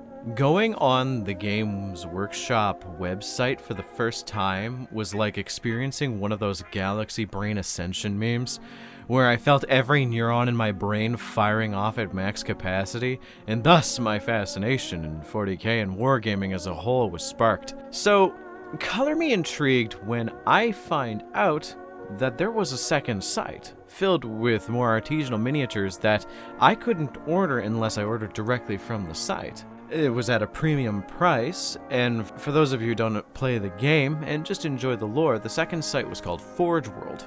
And everything there is super unbalanced in terms of rules, if it was in 40k, Age of Sigmar, or what have you. Super expensive, and also they had miniatures for the Horus Heresy, which is, the only reason why I use the site now, or say I use the site and just get a recaster. So I was going through the 40k section of this site, and noticed there were Forge World exclusive Space Marines and Chaos Space Marines, which I thought was very interesting because at the time, the idea that there were so many different chapters and different flavors of something that was interesting to begin with was a very fun novelty to me.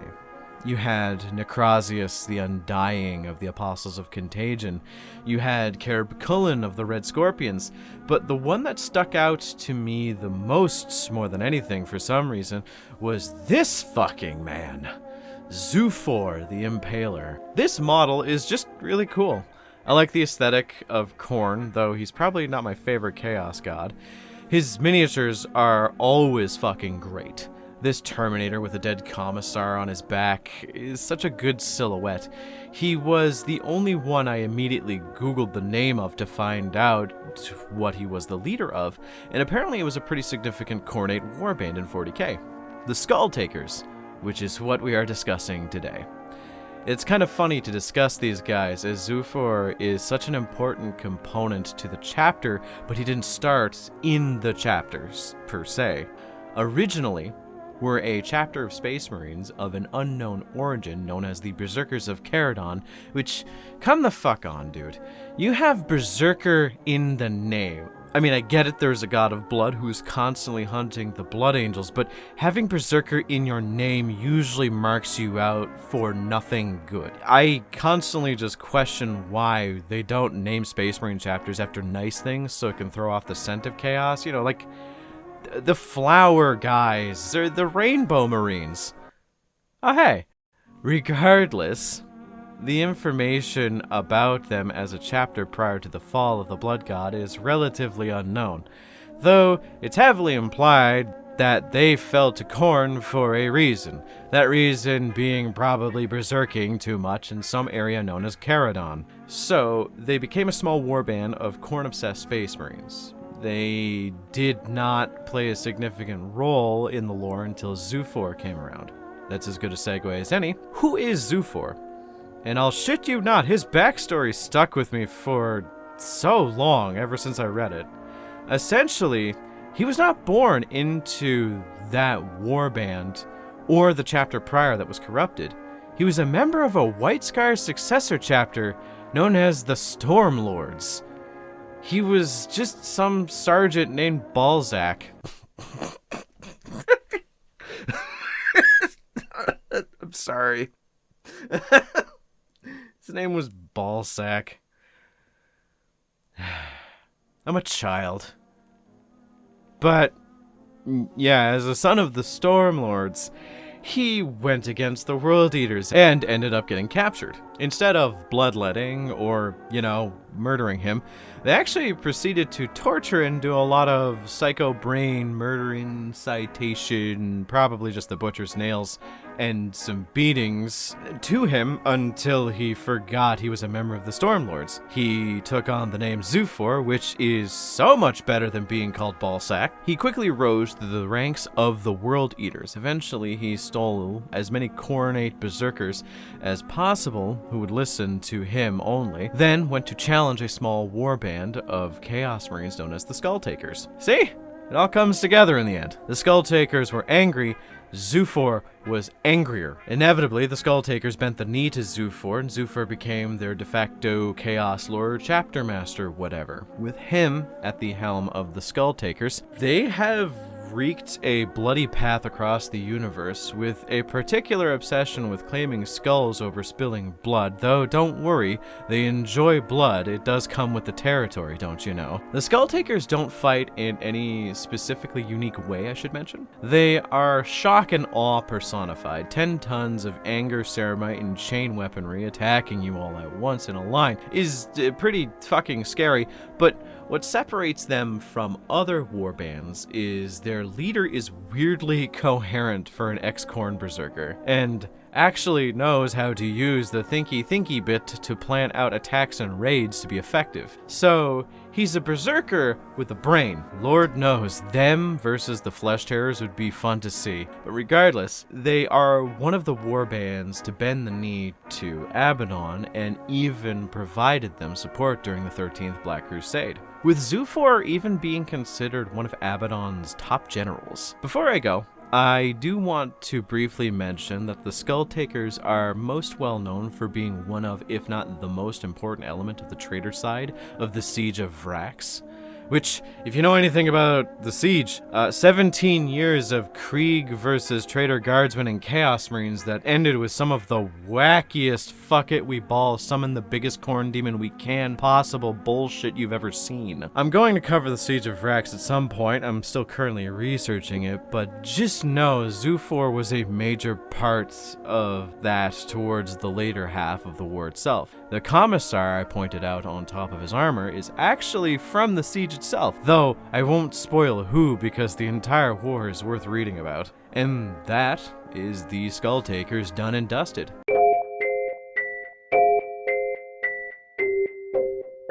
This was gonna be a slam dunk no matter the choice. Unlike every other Space Marine Legion, you are kinda spoiled for choice for the Ultramarines. So it wasn't so much I had an issue finding a chapter, it was more, what is the one I could say the most about for this series? I have a thing for esoteric Space Marine chapters, it goes without saying. But for the Ultramarines specifically, I do have a bit of a soft spot. So instead of me choosing the obvious ones, that are easy to understand and recognize by the majority of the world as a pretty cool set of dudes, I decided to choose a weird chapter, one that I find should be discussed more. The Iron Snakes, a second founding Ultramarine chapter that proves the apple sometimes does fall pretty damn far from the tree. They are non-codex compliant and have one of the most interesting set of tactics that you could probably imagine for an Ultramarine successor. So, to understand them, you have to understand the big thing with them. That's the thing with all these chapters. They all have a big thing to their chapter that separates them from other chapters. So what is the Iron Snake's big thing? Well, the original founding members of the chapter are beyond honored in the eyes of the chapter, which has led to the formation of squads instead of adhering to the standard practice of companies and smaller groupings for combat deployments. The Iron Snakes have squads named after very important members of the chapter. It could be a founding member or just a veteran who was very good at what they did. These squads can number between about 10 to 20 usually, and each squad is sent on mostly individualistic deployments across the area that the Iron Snakes have been sent to safeguard. The Reef Stars, that is. A stormy and horrible set of planets that is filled to the brim with Chaos Cults, Dark Eldar, and so on. So squads are deployed to assist with every single planet as needed in these areas. It can be a bit rough because it is quite a large span of area, but from what I can tell, the average level of aptitude of the Marines involved is a bit higher than your average tactical Marine or intercessor squad. So when they do arrive to these planets after months, they tend to deal with problems pretty quickly, with each Marine being a specialist in melee, ranged, and defensive tactics. The Marines in these squads are basically veterans in their own right by the time they get into a squad, though not 100%. Now, you might ask, if they don't have companies, how do they train the Marines and how do they keep scouts? They don't. Well, they don't have scouts as you'd understand them for other Space Marine chapters. Essentially, they recruit from mainly their home world of Ithaca, which is a stormy shithole of a world, and for people who survive to become what would rank as a scout, they end up having to undergo traditional Space Marine trials and a few not so traditional ones. The main one at the end of the road being that you have to kill one of the most dangerous predators on the planet of Ithaca, the sea worm. Basically, a giant iron-scaled sea snake that they have to hunt with a lance and kill before they can even be considered a full battle brother. And even after said battle brother kills one of the worms, he is considered what is called a partitioner, where he will stay on Ithaca and train until a squad needs someone to tag in. And from there, he has to prove he is worthy of joining a squad that needs new members. Or, if he's a particularly exemplary member of the chapter from the outset, squads can request them because their combat records are on full display upon returning to the planet of Ithaca. It's a pretty cute system they have going there. It kind of reminds me of the Black Templars Crusader squads, where they train the lower class Marines instead of having a traditional scout company. And it leads to some interesting discourse where the brothers of each of these squads can be a bit too close. Some chapters pride themselves on fraternity and brotherhood in such a way that it humanizes the Marines in question. An army of brothers, as it were. But the Iron Snakes, it's something different. You are sent off for years at a time and only have a single connection, which I will explain after this tangent, to your homeworld. And the only people you have to talk to are your squad's brothers. It can lead to brotherhood, but it can also lead to something more akin to a family-like feeling, where every individual loss of a brother can cause the group to feel as if they lost someone very dear to them, more so than any other traditional Space Marine chapter would feel if they lost a brother. As for a long time, you're not going to talk to anyone else, so losing a voice in the conversation is enough to make the months-long trips across the Reef Stars to new deployments a lot more depressing. Stories of a single person surviving as the only remaining member to a squad is pretty uncommon, but is still a present element to their chapter, and because of that, it makes them all the more compelling. I find Space Marine chapters are propped up more so on what they can do well, rather than the faults of the chapter. Black Templars are amazingly brutal combatants and fight in the name of the Emperor,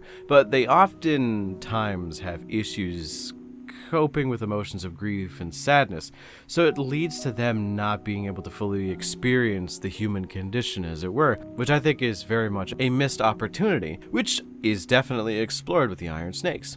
And when you take a closer look at the emotions of the Iron Snakes, they seem like the least indoctrinated Space Marine chapter, up there with like the Emperor's Spears. To be honest, if they ever work together, I swear to fuck, that'd be the coolest book ever. They have such similar traditions and a way of living. I think it's interesting to theory craft from there. Though, I digress. To backpedal a bit more, they have one connection to Ithaca. I mentioned it a bit earlier, but I wanted to save it as a bit of my closing element to discuss. So what is it? It is a small copper flask that contains a small amount of the sea waters of Ithaca.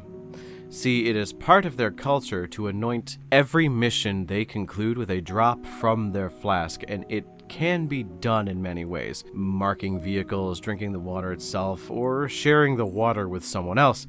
It is a sacred right to them, and I don't know if it's ever confirmed, but I like to think that it is their personal timer in order to let them know when they need to come back to Ithaca. If they run out of the waters, or if they get close to it, they need to return to their home to refuel, restock, and replace the lost brothers they had. There is a final element to this ritual upon returning to the shores of Charybdis, which is their chapter's monastery on Ithaca. They have to dump out the remaining water that they have in those flasks back to the oceans of Ithaca, as well as, weirdly enough, deposit the ashes of the cremated bodies of their fallen brothers. From the sea they came, and the sea they shall return. It's interesting.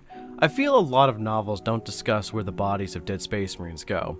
Sure, the apothecaries collect their gene seed, but what about the bodies? Some books I've read simply imply that there are Space Marine tombs specialized for holding the fallen. Weirdly enough, I remember the Flesh Terrors have a spot for this, which is interesting to think they can express grief in such a way, but the idea of depositing their ashes back into the ocean is very symbolic as well as a bit sad.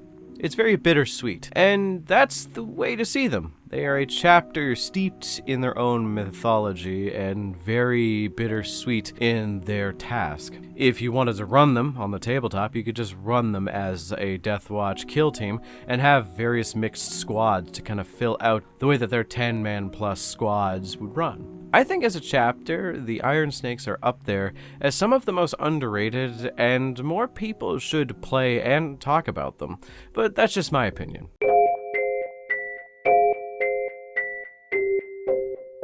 Back at it again with a warband, and for those who don't know, Death Guard are one of the most well-researched topics for me. They're pretty close to the top of my favorite factions list, though being beat out by Night Lords, of course.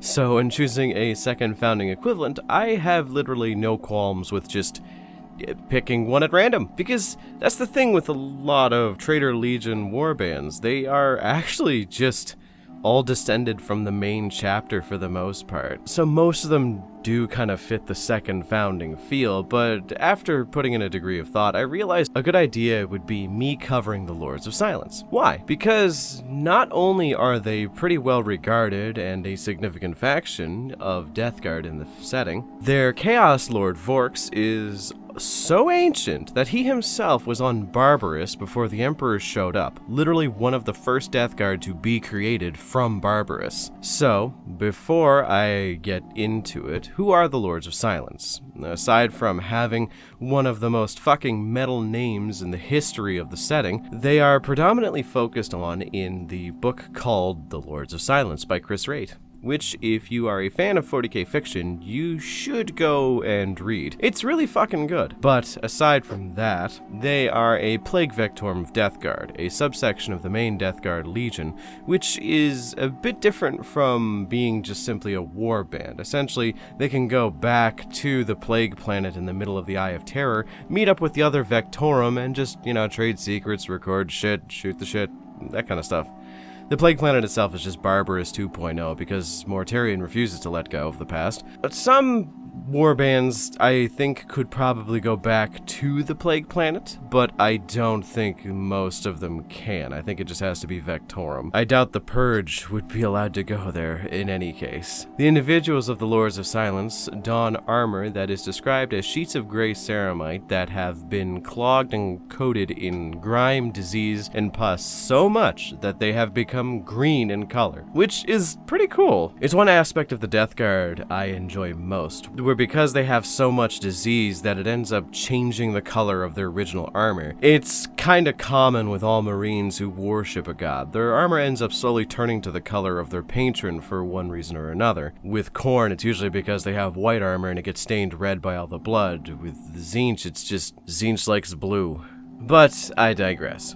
They are more or less emblematic of their parent legion, because, to be honest, they are very Death Guard-y. What do I mean by this? They are slow, they are plodding, they are very much enjoying life to the fullest at every given moment, and it's kinda cool. They raid worlds in order to spread plagues, as the diseases they have nourish their bodies in such a way that they never really have to restock and resupply on anything. I mean, bolt gun ammo, slaves to turn into poxwalkers, and just new scientific thingies to turn into more diseases, but other than that, they don't really need to have, a steady food supply or new weapons, because Nurgle provides them with everything that they need. Very much like the Death Guard, but on a smaller scale.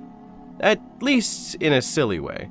One of the myriad reasons I chose to talk about the Lords of Silence is because of their connection to a fun moment in wargaming history. So I remember when GW was releasing a bunch of random character miniatures and giving them either rules or telling us they can be proxied as a captain. Remember this guy? Yeah.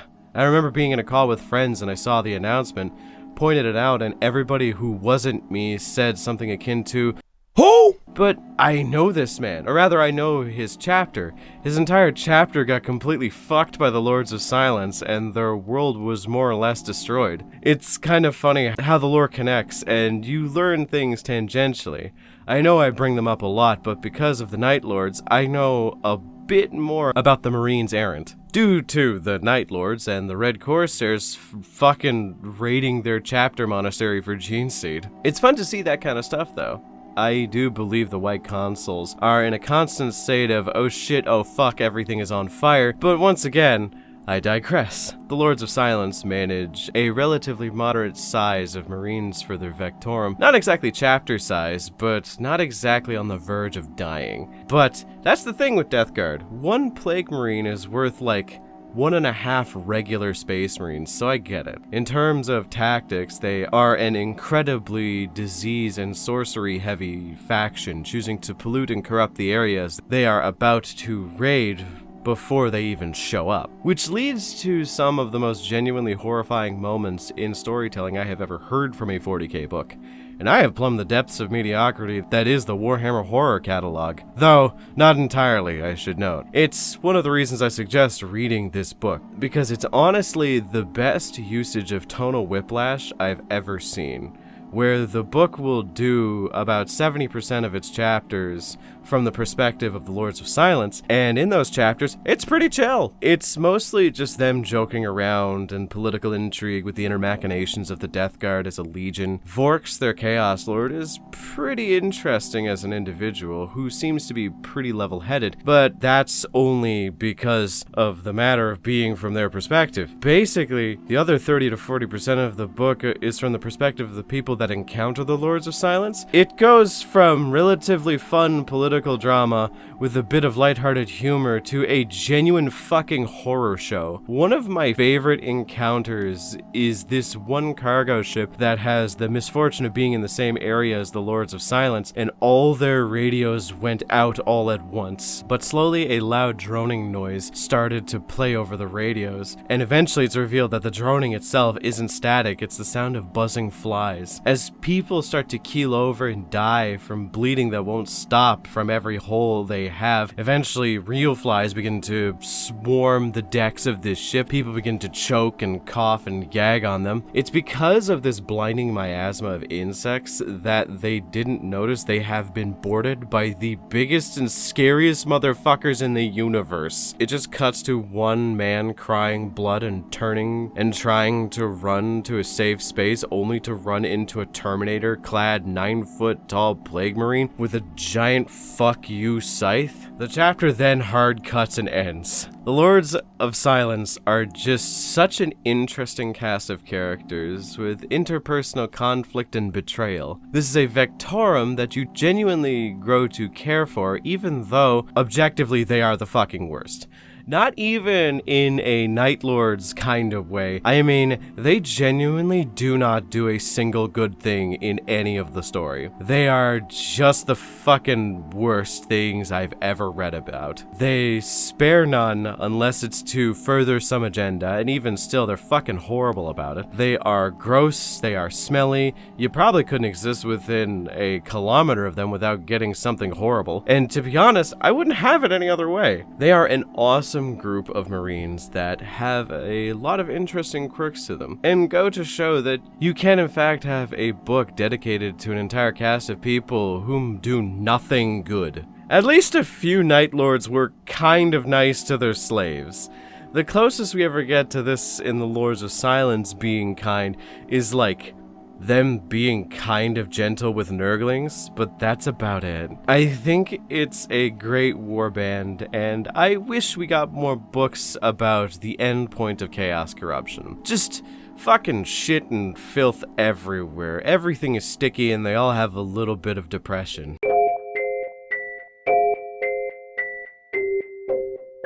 So, way back when I announced I was going to be doing a season 2 of Space Marines and Space Marine accessories, I said I was going to be covering for the second founding chapter of the Thousand Sons, the Prodigal Sons, which, after doing research and attempting to write a video about it, it would literally just be a video about Ahriman and the shenanigans that he's gotten up to after he turned his brothers into a light dusting of snow. So, I got to thinking, what is another chapter or warband that is kinda close to the idea of being a second founding chapter to the Thousand Sons? Now, if I wanted to be that guy, I could say the Blood Ravens, and that would be a bit of a slam dunk, but nah. I like to experiment, and after looking to see there are no videos on this specific warband, at least that I could find, I decided I should give them the love I think they deserve. So who are we discussing today?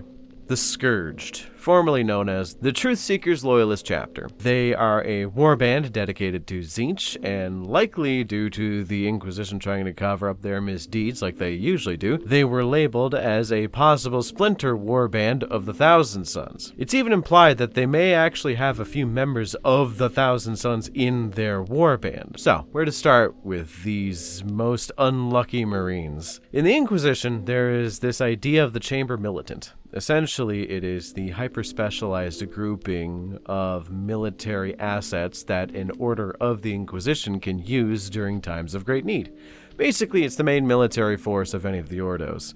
For example, you have the Death Watch Space Marine chapter for the Ordo Xenos, the Alien Hunters, you have the Grey Knights for the Ordo Malleus, the Demon Hunters, and weirdly enough, for the Ordo Hereticus, the Witch Hunters, you don't have a Space Marine chapter, you have the Sisters of Battle. Why am I bringing this up? Well, the Truth Seekers allegedly would work rather closely with the Ordo Hereticus, and were actually a chapter that would do the bidding of Ordo Hereticus from time to time. So my headcanon for them is they were the plan B of the Inquisition if the Sisters of Battle ever got a bit too uppity, you know? Or if the Sisters of Battle just decided to rebel against the Greater Imperium.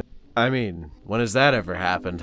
I think it's neat. but it does lead to some pretty hard to swallow tragedies. Essentially, the demeanor of the Truth Seekers Space Marine chapter, oddly enough, was very kind and compassionate. They would actually become very upset at the death of innocent civilians, and boy fucking howdy do the Ordo Hereticus kill a lot of civilians. So, how the lore goes is their chapter master of the time, Gallus Heroticus, prayed to the emperor to allow him to see the lives of people, to be able to assist the Inquisition sussing out if the innocent were truly innocent and not just lying, so they didn't have to kill as many of the innocent civilians they were. Basically being able to no longer justify the we don't know who's lying, we don't know who isn't, kill them all anyway, let the emperor sort out who's his philosophy.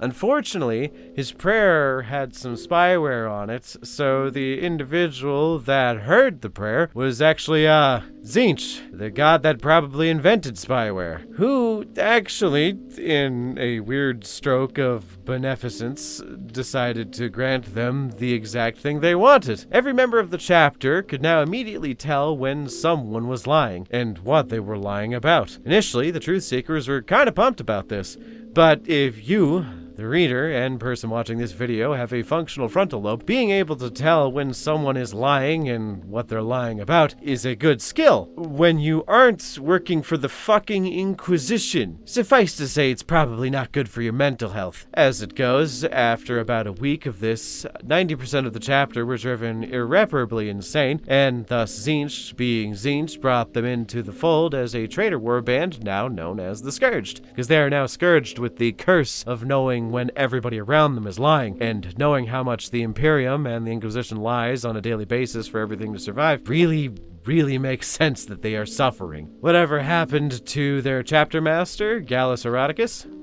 Insane. Literally, like, so crazy he can barely speak insane. Man, the Inquisition is a good idea, but executed pretty poorly. So generally speaking, that is all there is to know about the Marines known as the Scourged. But I still think there is a lot to be said about them. They are one of those legions I have mentioned before in another video for the Arthur Lords, where they are, in my head canon, the Plan B of the Chaos Gods, where they are a semi-important Chaos warband that is non-affiliated with the warband/legion that is currently considered the big head honcho of a specific god. They do their own thing. Each of these four legions have their own unique identity. The Scourged have a completely different set of problems to that of the main Tzeentch warband, the Thousand Sons. If you don't know what I'm talking about, I think the gods have backup plans for in case their main warband is destroyed or backfires. Though, I have no major reasoning to pick the ones I do, but there are 4 Chaos warbands, each dedicated to one of the gods, but the representations are significantly different outside of the main legion that the Chaos god chose for themselves. Like, the Flawless Host are a drug-fueled Slaaneshi warband that have an obsession with conquering planets and ruling over them rather than strictly martial perfection and raiding, as opposed to the Emperor's Children. The Brazen Beasts are a Khornate warband that has an obsession with creating massive slaughter constructs made of brass that are demon engines, kind of like the Iron Warriors mixed with Khorne, unlike the traditional Khornate Berserker route that the World Eaters go. The Purge are a Nurglite warband that, instead of focusing on spreading disease, are obsessed with the killing aspect and death aspect of Nurgle, and they seek the death of all life in the universe at all costs. And then you have the Scourged, which is a cursed Tzeentchian warband that will always know when someone is telling a lie, which has driven them insane, and they are often trying to find a way to alleviate this kind of pain. It's very similar to that of the Thousand Sons, where Ahriman is attempting to undo the rubric that he caused on his brothers. All the warbands are different in their own ways that make them separate from the main legions that the gods of chaos have chosen to worship them. So I like to think they have a second place just in case,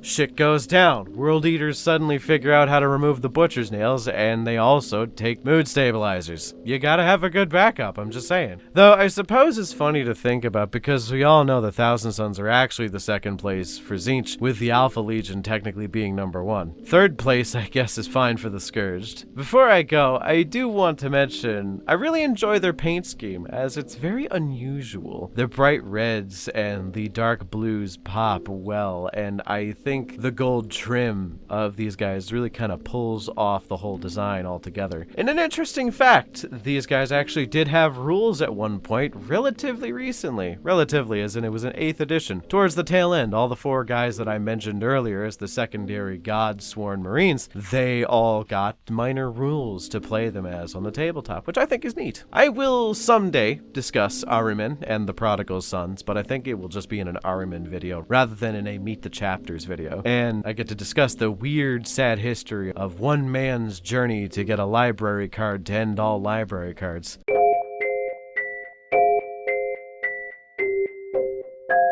The 16th Legion is probably the most significant legion in the entirety of the setting. Dare I say they are in fact the Warhammer 40k. Having many names, the most recognizable for those of you who pay attention to the Horus Heresy is the Sons of Horus. As you could tell by the name, they are kind of responsible for the Horus Heresy.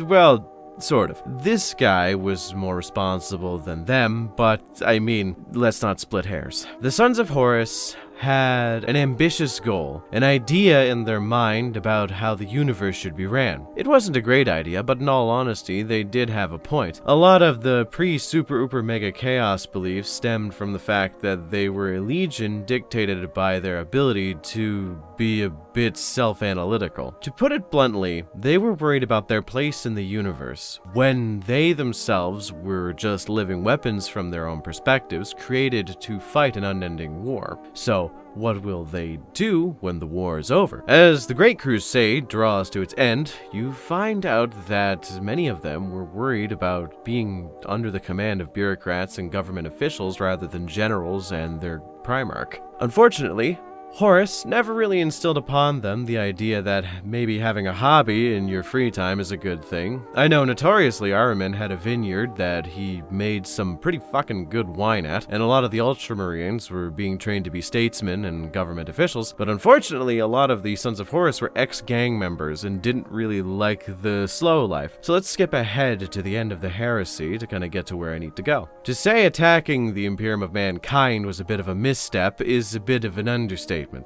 Horus, dead as shit, and the majority of the Legion, dead as well. Your allies blame you 100% for what you did, making them think that you were the winning dog in the race, only to rug pull them last minute and send them into an exile. All your greatest soldiers are, for the most part, killed, most likely by Sigismund. You flee to the Eye of Terror, and what happens next? Well, you're hunted by the Imperium you betrayed. You're hunted by the traitor legions who think you're weak and hate you for leading them down this path. Also, you're hunted by new Chaos warbands who wish to scavenge relic gear off of you. So, what do you do in a time like this to survive? You were worried before about your life as a living weapon being brought to an end and you didn't have anything else to do, so you decided it's time to embrace that idea of being nothing more than a tool for violence. A leader came from the ashes of the Sons of Horus, one that was of, if not the highest ranking captain of the Sons of Horus, probably close to it. The leader of the Justaerin, Ezekiel Abaddon. Abaddon is a topic for another time, because he is the driving force for the Black Legion. But I think I want to focus on the warband as a whole rather than focusing on him. So, with someone who has so much supernatural strength, being chosen by all 4 Chaos Gods, recognized as a genuine threat by all the Demon Primarchs, he has launched himself to reforge this legion into something new. It's actually a bit of a misnomer to say that the Black Legion is a successor of the Sons of Horus. It technically isn't. It is something new entirely, made up of the cannibalized members of every legion, every warband, and every traitor to the Imperium in the universe. Abaddon does not care if you hate him. he only cares if you hate the Imperium more. If you hate the Imperium enough to set aside most of your differences just so you can band together and wage one last glorious blood-soaked war against the Imperium of mankind. So the Black Legion has some of the biggest threats to the entirety of mankind. See, if you're a member of, say, the World Eaters, and you just want to have a grand scheme plan to murder the entire universe, the splinter warband of the Black Legion known as the Hounds of Abaddon exists. You can join them if you so choose. You want to worship Nurgle, or you are a member of the Death Guard and want to seek even greater purpose than simply spreading disease? The Bringers of Decay are another warband of the Black Legion for that specific subsection of Chaos followers. The Emperor's Children, or just generically the worshippers of Slaanesh, the Children of Torment, and of course, you can't forget Tzeentch. And if you are a Thousand Sons member who can't stand both Ahriman and Magnus, the Sons of the Cyclops got you covered. There are subgroups for every member of the Black Legion, which is very much to their benefit, especially on a lore perspective. It makes them significantly more dangerous as they have the ability to deploy any strategy they choose, as they have members of every legion in their midst, so they can send in attrition warfare specialists from the Death Guard alongside siege warfare specialists from the Iron Warriors. Both would complement each other and make it miserable for anyone and anything to fight against them. Secondarily, on the tabletop, this pleases me as someone who has pretty severe ADHD. If I am able to, on a whim, play whatever the fuck I want, however the fuck I want, it makes me incredibly happy. Like, having a miniature warband of Black Legion that are actually just Night Lords, kinda cool. Even though I gotta acknowledge, even if by accident, that Reuven exists. Oh god! He made another reference to the Night Lords trilogy. My goodness, is that fucking uncommon? Jokes aside, it allows you a breadth of freedom in your army and theory crafting to have a bit more fun. So there is a lot to know about the Black Legion, as they are essentially the Ultramarines of Chaos. They are everywhere, and if you look at any box of Chaos Marine miniatures, you're gonna see Black Legion as the paint scheme, unless it's more faction specific, like say the World Eaters of the Death Guard. So because of this oversaturation, I have been kind of put into a bit of a box here, where I can cover so many different aspects of the Legion themselves, and still have not scratched the surface. Like, for real, I haven't even mentioned the Black Crusades, which is basically a dozen or so century-long tantrums that end with Abaddon having a bit of a wet fart in public. I mean, aside from the last one, because that one kinda, yeah, it ended with the oopsie the Cicatrix Maledictum, which is kind of important, as well as the destruction of Cadia.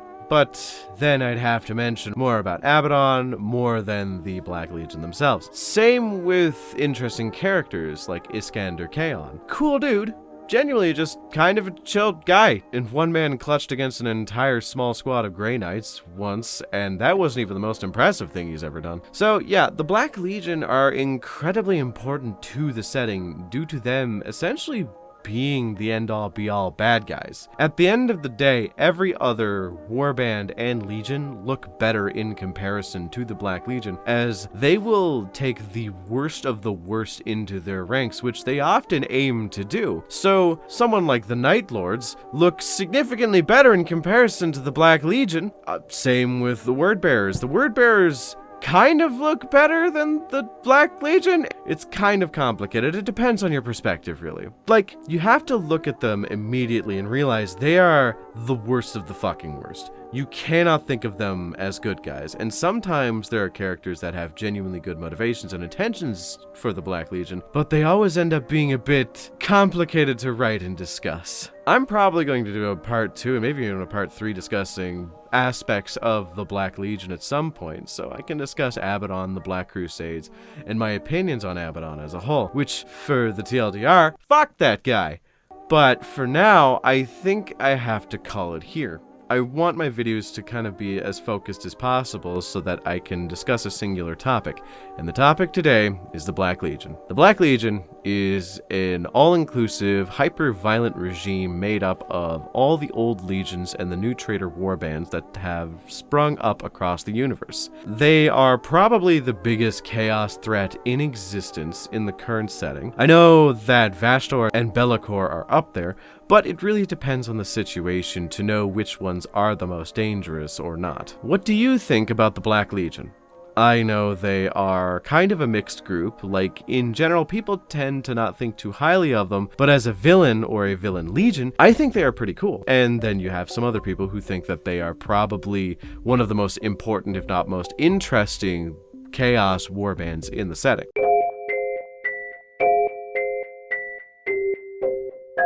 This is going to be a bit of a weird one. Instead of covering a successor chapter or warband, I'm going to discuss a topic that I think is very interesting. Think of it as a bit of a meta-narrative deconstruction of the idea of the Wordbearer's second founding chapter, instead of just covering them. As I go through life, I do this thing called reading. It was kind of funny starting off this channel all those months ago where I wasn't nearly as read about the 40k setting as I am now. I try to read through as many books as humanly possible to get some more information about things. I'm a bit of a slow reader, but I try my best, of course. So inevitably, whenever you read more about a specific topic, your opinion changes and develops more and more. I am not above admitting when I was wrong, or when my opinion changes.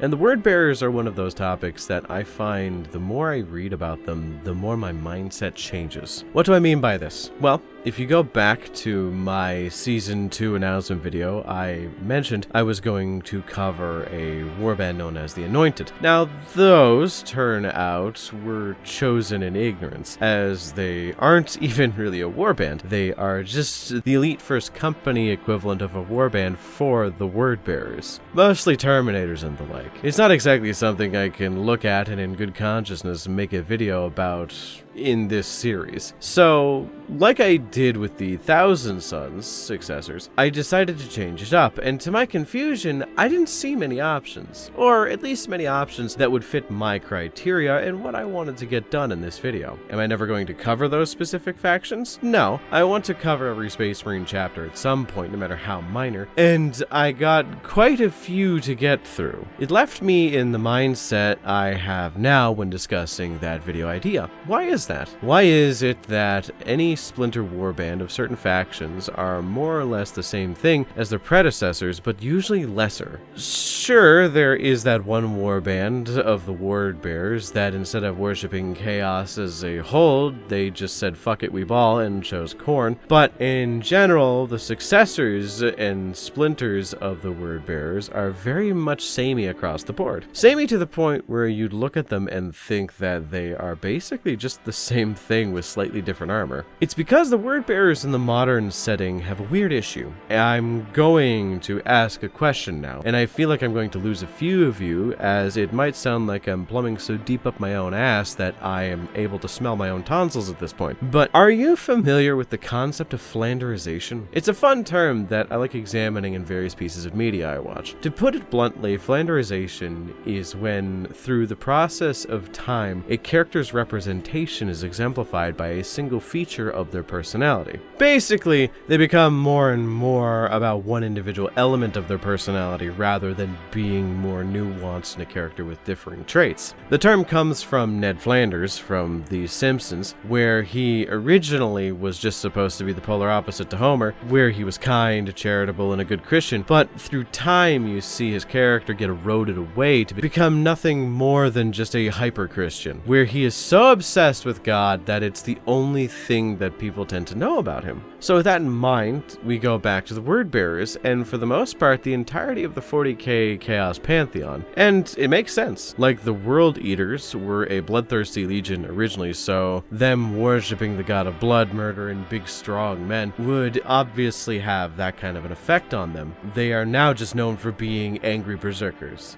The same goes for the Death Guard, where they were known for being stinky and resilient for the most part back in the day. Now they are just stinky and resilient. So, to tune our focus back onto the Wordbearers, I would honestly say it's a lot less tolerable on them, and the reason for that is both complicated and simple to understand. So for one, at base, the Wordbearers are known for being the most contentious of the legions. I'd say on par with maybe the Ultramarines, but definitely less so, because the Ultramarines' reputation is starting to recover because Matt Ward has been cast off into a fucking abyss somewhere. But the thing with the Ultramarines and the Wordbearers, the thing that they have in common rather, is a lot of people like them and a lot of people don't like them, but not many people have a neutral opinion about them. I am of a mind to say that the Horus Heresy era word bearers are easy to follow and definitely filled with a lot of characters that I would deem a bit frustrating, but that's besides the point. And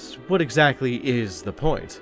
Well, when you have a faction of characters that are known for having traits that annoy and even anger some readers when they are directly involved in a story, and then you have this specific trait refined to make that trait be the first and foremost of them, to the point where other Chaos factions in the lore see them as a bunch of weird religious nut jobs, it makes telling nuanced stories and adding differing viewpoints on them a bit tougher. It especially makes creating new warbands or chapters that follow a different rule set kind of hard, because from a writing perspective, you have this mindset that you need to make sure they are zealots in order to make them fit the predetermined characterization of Wordbearer's successor. The problem there is that in 40k, everyone is a zealot, to some degree at least. So what does that mean? It means that they have to crank up the representation of that one trait to make it fit more, and thus you're going to see my point about the Flanderization. So in the end, you have a bunch of splinter factions that resemble their parent faction significantly more than it should. It leads to some pretty bland representation, and it's one of the reasons why you can see different warbands for every Chaos Legion in the modern setting, aside from, maybe the Night Lords and the Alpha Legion, in the modern style, getting a printed out set of armor. You even have stuff like the Purge or the Flawless Host. I talk about them a lot, I know. But the Wordbearers, you can't really get any new warbands for, and even if you do, they're not very well known. It's more of a flex to bring up that they're referencing that old warband than it is to actually show that they're still a big player in the setting. It's definitely a lot more complicated than that, because the Wordbearers are iconoclasts in lore. They mount rebellions and spread the gospel of the primordial annihilators, so they usually operate in small cells with mass amounts of cultists and small amounts of marines. It does make forming new warbands a bit tough as well. Not to mention, I feel like training new apothecaries for the Wordbearers would be a fucking hassle. Could you imagine trying to get this man his doctorate? Yeah, I didn't fucking think so. In the short end of things, I think the Wordbearers in terms of successor chapters is a bit lackluster, as you could probably guess from the whole point of this video. And I'm going to do more digging into the ones that are around in the future, as I find myself growing increasingly more interested in them.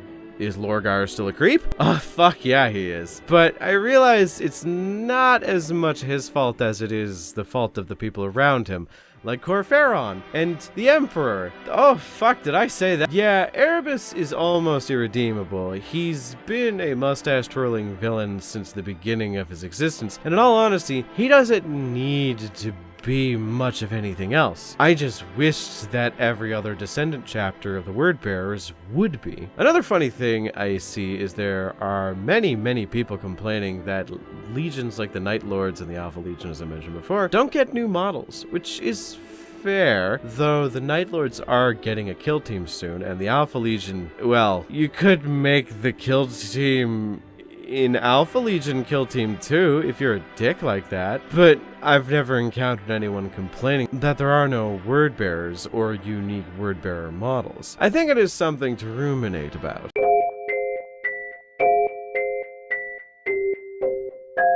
One of the saddest and most tragic parts of the Horus Heresy was a small, almost untalked about event. You probably have never heard of it. It's called the Istvan V Drop Site Massacre, where the forces of the Raven Guard, Iron Hands, and Salamanders were tricked into going to a war zone thinking they were being supported by the Emperor's Children, Alpha Legion, and Night Lords. It turns out no. It was a trap planned out by the Traitor Marines to murder the competition so they could have an easier time going to take Terra from the Emperor. And for the most part it worked. Them wiping out the majority of the legions that were sent there. Now, the Iron Hands suffered probably the biggest loss. Spoiler alert, Ferrus Manus, their Primarch, ended up dying in the assault. But I'd hazard a guess to say that the legion that suffered the most losses as a whole would probably be the Salamanders. They have a tendency, even as far back as they were referred to as the Dragon Warriors, to fight till they were dead or their opponent was dead. So with that kind of bravery, it's left them in a spot where they tended to protect the other legions, which incurred only more losses. It's why you don't have many successor chapters to the Salamanders as a whole,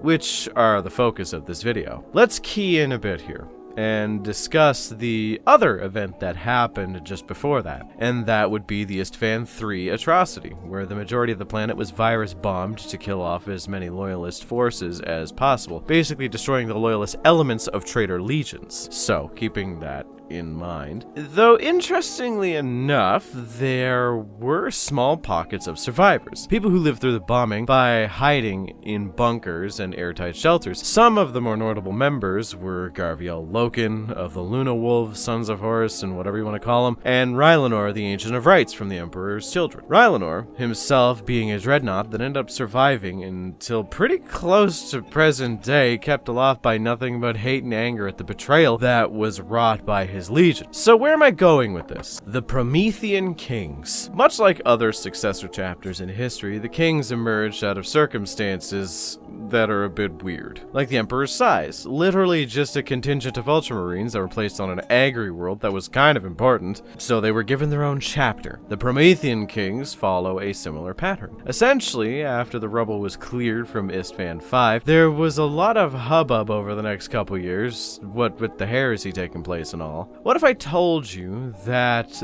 the same thing that saved Rylanor and the majority of the individuals who were on Istvan III was used in this war for a single demi-company of salamanders? After running for what felt like weeks straight and sticking to a massive, kind of active volcano, the salamanders in question discovered an ancient abandoned military-style set of bunkers that they would eventually try to reach out to contact the main fleet with. To no avail, the comms of the locations didn't work for some reason. So they hunkered down and waited. Now, here is the interesting point to make so you can kind of understand why this faction is so fucking weird. Erebus sewed warrior lodges into the various different legions so that they could have their own individual traitor cells when the Horus heresy was about to erupt. Now, for the Salamanders, it didn't really work. They already had something kind of similar. The warrior lodges was basically a place where the different Marines could meet up and discuss their feelings in an unjudgmental area. But with the Salamanders, they already had the Promethean cult, which was kind of already the same thing.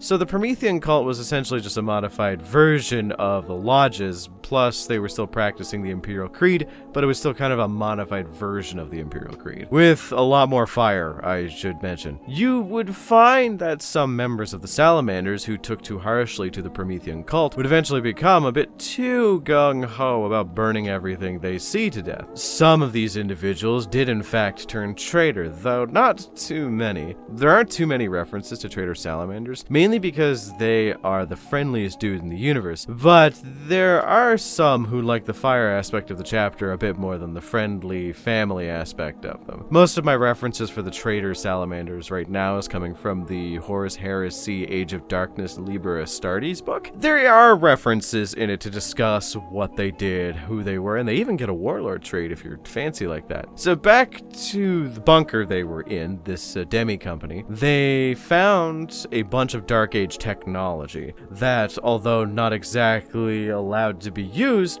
beggars couldn't be choosers, so they ended up retrofitting what they could understand. There was a bunch of ships that were essentially like battle barges, or at least the prototypes to battle barges, and they ended up stripping them down and adding in their own technology, or at least making it usable by Space Marine means. They eventually were able to get sort of a warp drive working in the device, though it was hard for them to understand. So unfortunately, due to the warp drives of the ship not exactly being standard, they ended up being only able to make one single jump with it, and not exactly ending up on Terra like they wanted to be. Coming out of the warp at a normal time and place, it turns out almost 9,000 years had passed them by, and they were on the far edges of the eastern fringes, almost near the Halo stars, by a small, feral, human-occupied world that had no designation. Upon studying the world and realizing how far off they were and that they wouldn't be able to make any warp jumps soon, they decided to name said planet and give it its own designation as to what the planet meant to them. Promise. Promise was a feral world similar to that of Cretacia for the Flesh Terrors, but they decided to take this world and build up their ranks once more. They had with them about 90% of the stuff they needed to make new Space Marines: apothecaries, surgical tech, albeit not Imperial standard. It was retrofitted Dark Age tech, but they were going to do it. They landed on Promise and decided to make a pseudo-fortress monastery. Although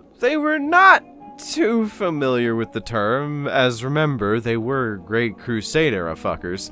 Cut to a few decades further, it's now M41, and they are almost at what would be considered full chapter strength. Deciding the name Salamanders does not fit them and their idea of vengeance, they renamed themselves after the ideals they held in the Promethean cult, and thus the Promethean Kings were born. So, what is the difference between them and the Salamanders? Well, for one, they are not peace and love in the slightest. They are quite literally the most violent aspects of the Salamanders exemplified. They will burn anyone who has the slightest connection to the traitor factions to cinders, if they ever come close to them. With the Marines they have now, they do not wish to re-engage with the Imperium of Mankind, even after finding out that there are still massive elements of humanity left. Even with Guilliman back, they preferred to stay on the fringes of human society and instead wage their own bloody war. Another interesting fact is the paint scheme is similar to that of the Horus Heresy era Space Marines Legion for the Salamanders, but the armor they use is very old Mark III pattern for only the original veterans that came out of the Isfahan 5 Dropsite Massacre. A lot of the armor that they had to use was scavenged from other Renegade chapters, as they will not use Chaos Corrupted armors. So, unfortunately, they kind of play the part of piratical Space Marines finding other fringe Space Marine chapters to steal from them.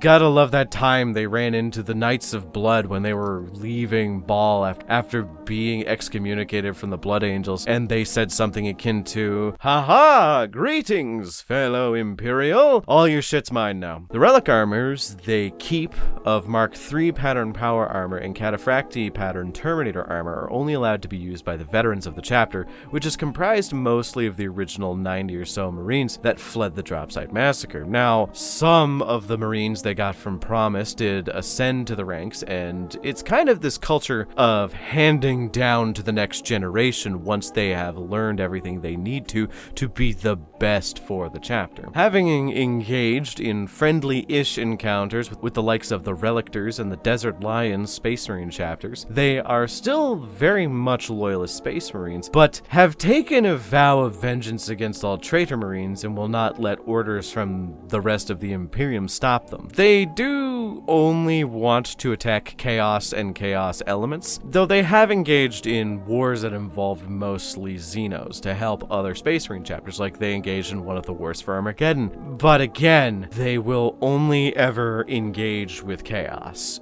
So, that is something that's there, mostly to hunt down other traitors. You want to know the best part about the Promethean Kings? They don't exist. I made every last bit of that up. There is no second founding successor chapters to the fucking Salamanders. And fuck all of you who fell for that, and before you even finished the video went down to the comments and went, actually, that never happened. Fucking patience, Grasshopper. Papa's trying to meme here. Yeah, there are no second founding chapters to the Space Marines, so I decided to make a bit of a goofy video, just making something up and seeing how it flies. I'm genuinely excited to see how many people are gonna have to put on the fucking clown wig and makeup after finishing this and commenting about 5 to 10 minutes deep into the video saying, "I finished the Horus Heresy and have read all of the 40k books. I've never heard of these guys before." Yeah, because my sources, I made it the fuck up. Spreading misinformation about Warhammer 40k is my favorite thing to do. I just do it more subtly in other videos, you fucking blockheads. So yeah, in short, there are no second founding successor chapters to the Salamanders. They suffered too many losses in the heresy to split up their legion, which is an interesting idea considering a legion's initial size is supposed to be around 100,000, so that's cool, I guess.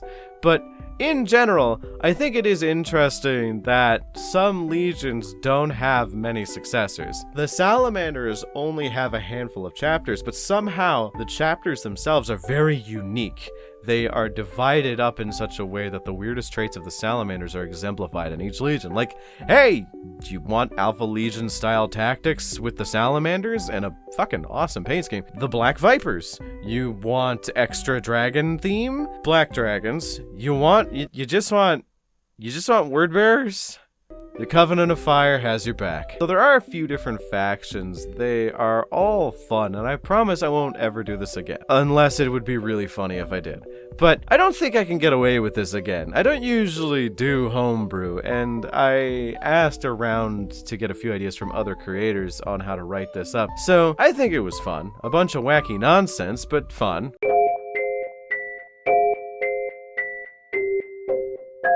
Part 19 means we're going to be covering the Raven Guard successors. And I find Raven Guard successors are really weird. Not in the same way that Ultramarine successors are weird, where the Primogenitor chapter is incredibly basic and the successors are just goofy. But I guess that's kind of the point. The Ultramarines are a chapter defined by their balance in all traits without having anything overstep and be considered a specialism. So when you have a chapter like the Raven Guard that has a very obvious specialization, you do start to see some of the weirder shit kind of come down the pipeline. Am I making sense? Okay, so you can take the Ultramarines. They themselves are pretty basic, like I said, so their successor chapters have the opportunity to specialize in anything, and that's usually what defines each individual chapter, except for the Genesis chapter. You want to be better at melee?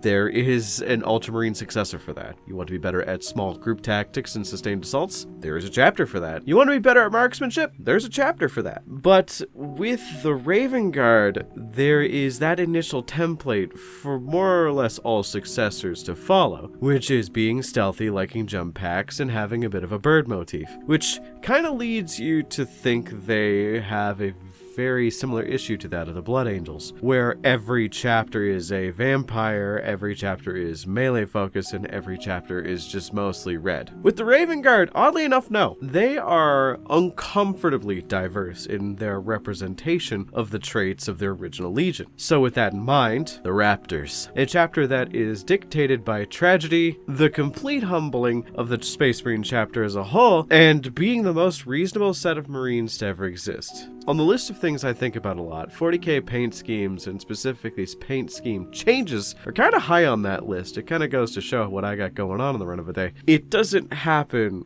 often, changes in paint schemes, that is. And hell, the Imperium of Mankind is more likely to reuse paint schemes than they are to give a chapter a new one. But on the topic of paint schemes, one of the original paint schemes for the Raptors was this fucking abomination, and I think about it a lot. It's up there with the Minotaur's original paint scheme, where there has to have been some kind of reason for it to have been changed over. It's usually something as simple as no one was playing it or it was too difficult to paint, but the in-lore reason is the reason I think makes changes like that most interesting. For the Minotaurs, the original chapter died off and they were replaced by a proxy chapter that would be under the control of the High Lords of Terra. Allegedly. But for the Raptors, it's less cut and dry. See, the original paint scheme were supposed to be flashy, so they stood out on the tabletop. If you were to go back to the 80s and 90s of Warhammer, they were all about bright color schemes. Even the Black Templars had a bunch of incredibly bold reds and whites in their schemes that made it so that they kind of stood out a bit more. So, what is my theory as to the change? Well, for one, the Raptors paint scheme is kind of lame. It doesn't look really that fun to paint, and it looks kind of gaudy and not in a good way. The colors clash too much, so they changed it over to something else. But the in-lore reason to the change itself, well, this is a good place to start for the chapter history of the Raptors. You find out that they are a Raven Guard successor that has been forced to endure tragedy after tragedy. Their history is underlined by the fact that they have experienced numerous near extinctions. Several times has the chapter been brought to the brink of extinction, and just as such, they have been brought back. Most times, from what I've read, is from Chaos, and I think Abaddon and a Black Crusade at one point did something like that. But there has been times where they dealt with Xenos, and that has almost put them under. I like to think that the new paint scheme is a result of them having to sort of trial and error their way to survival. Like the brightly colored dudes on a jungle world getting shot to shit made them all kind of realize that, hey, maybe having neon blue and yellow does not make tactical sense much for what we plan to do. So with them having to do that Raven Guard thing of being put into numerous different small groupings and survive the worst circumstances imaginable, you can see how that would change their mindset towards the world around them and warfare as a whole. It has instilled probably the most logical pragmatism of every Marine to ever exist. I'm not joking, there is no hyperbole. These guys are the most tactically sound Space Marines in the entirety of 40k. The reason being is when you have the level of power that a Space Marine has, you can afford different strategies that might not work for someone who isn't as armored or as physically strong. So a Ultramarine can be bright blue and run face first into a gun line, because that will end up with the gun line being killed. The armor will soak up the majority of the damage, and if it doesn't, your Space Marine physiology will carry you through that. So with the Raptors, they employ traditional military tactics that Space Marines wouldn't need to employ, and it's only amplified by their ability to be rational, pragmatic, and the fact that they're fucking Space Marines. So my theory is that eventually the blue and yellow is found out to be not so great for their survive. So what they did is make their armor a camo style green. Not just that, but they realized that melee is a fucking idiotic thing to engage with when you're dealing with this. So they specialize in Navy SEAL style, ranged recon and extermination style shit. Honestly, they don't enjoy melee, but they do understand its importance for some encounters, and that's the fun part about them. The key element to the Raptors is their ability to adapt and overcome any situation. If they are fighting incredibly fast melee combatants, where range would not work as well for them, well, they are going to try to lock them down, single them out, and kill them in the most efficient way possible. If that means chainswords, then go for it.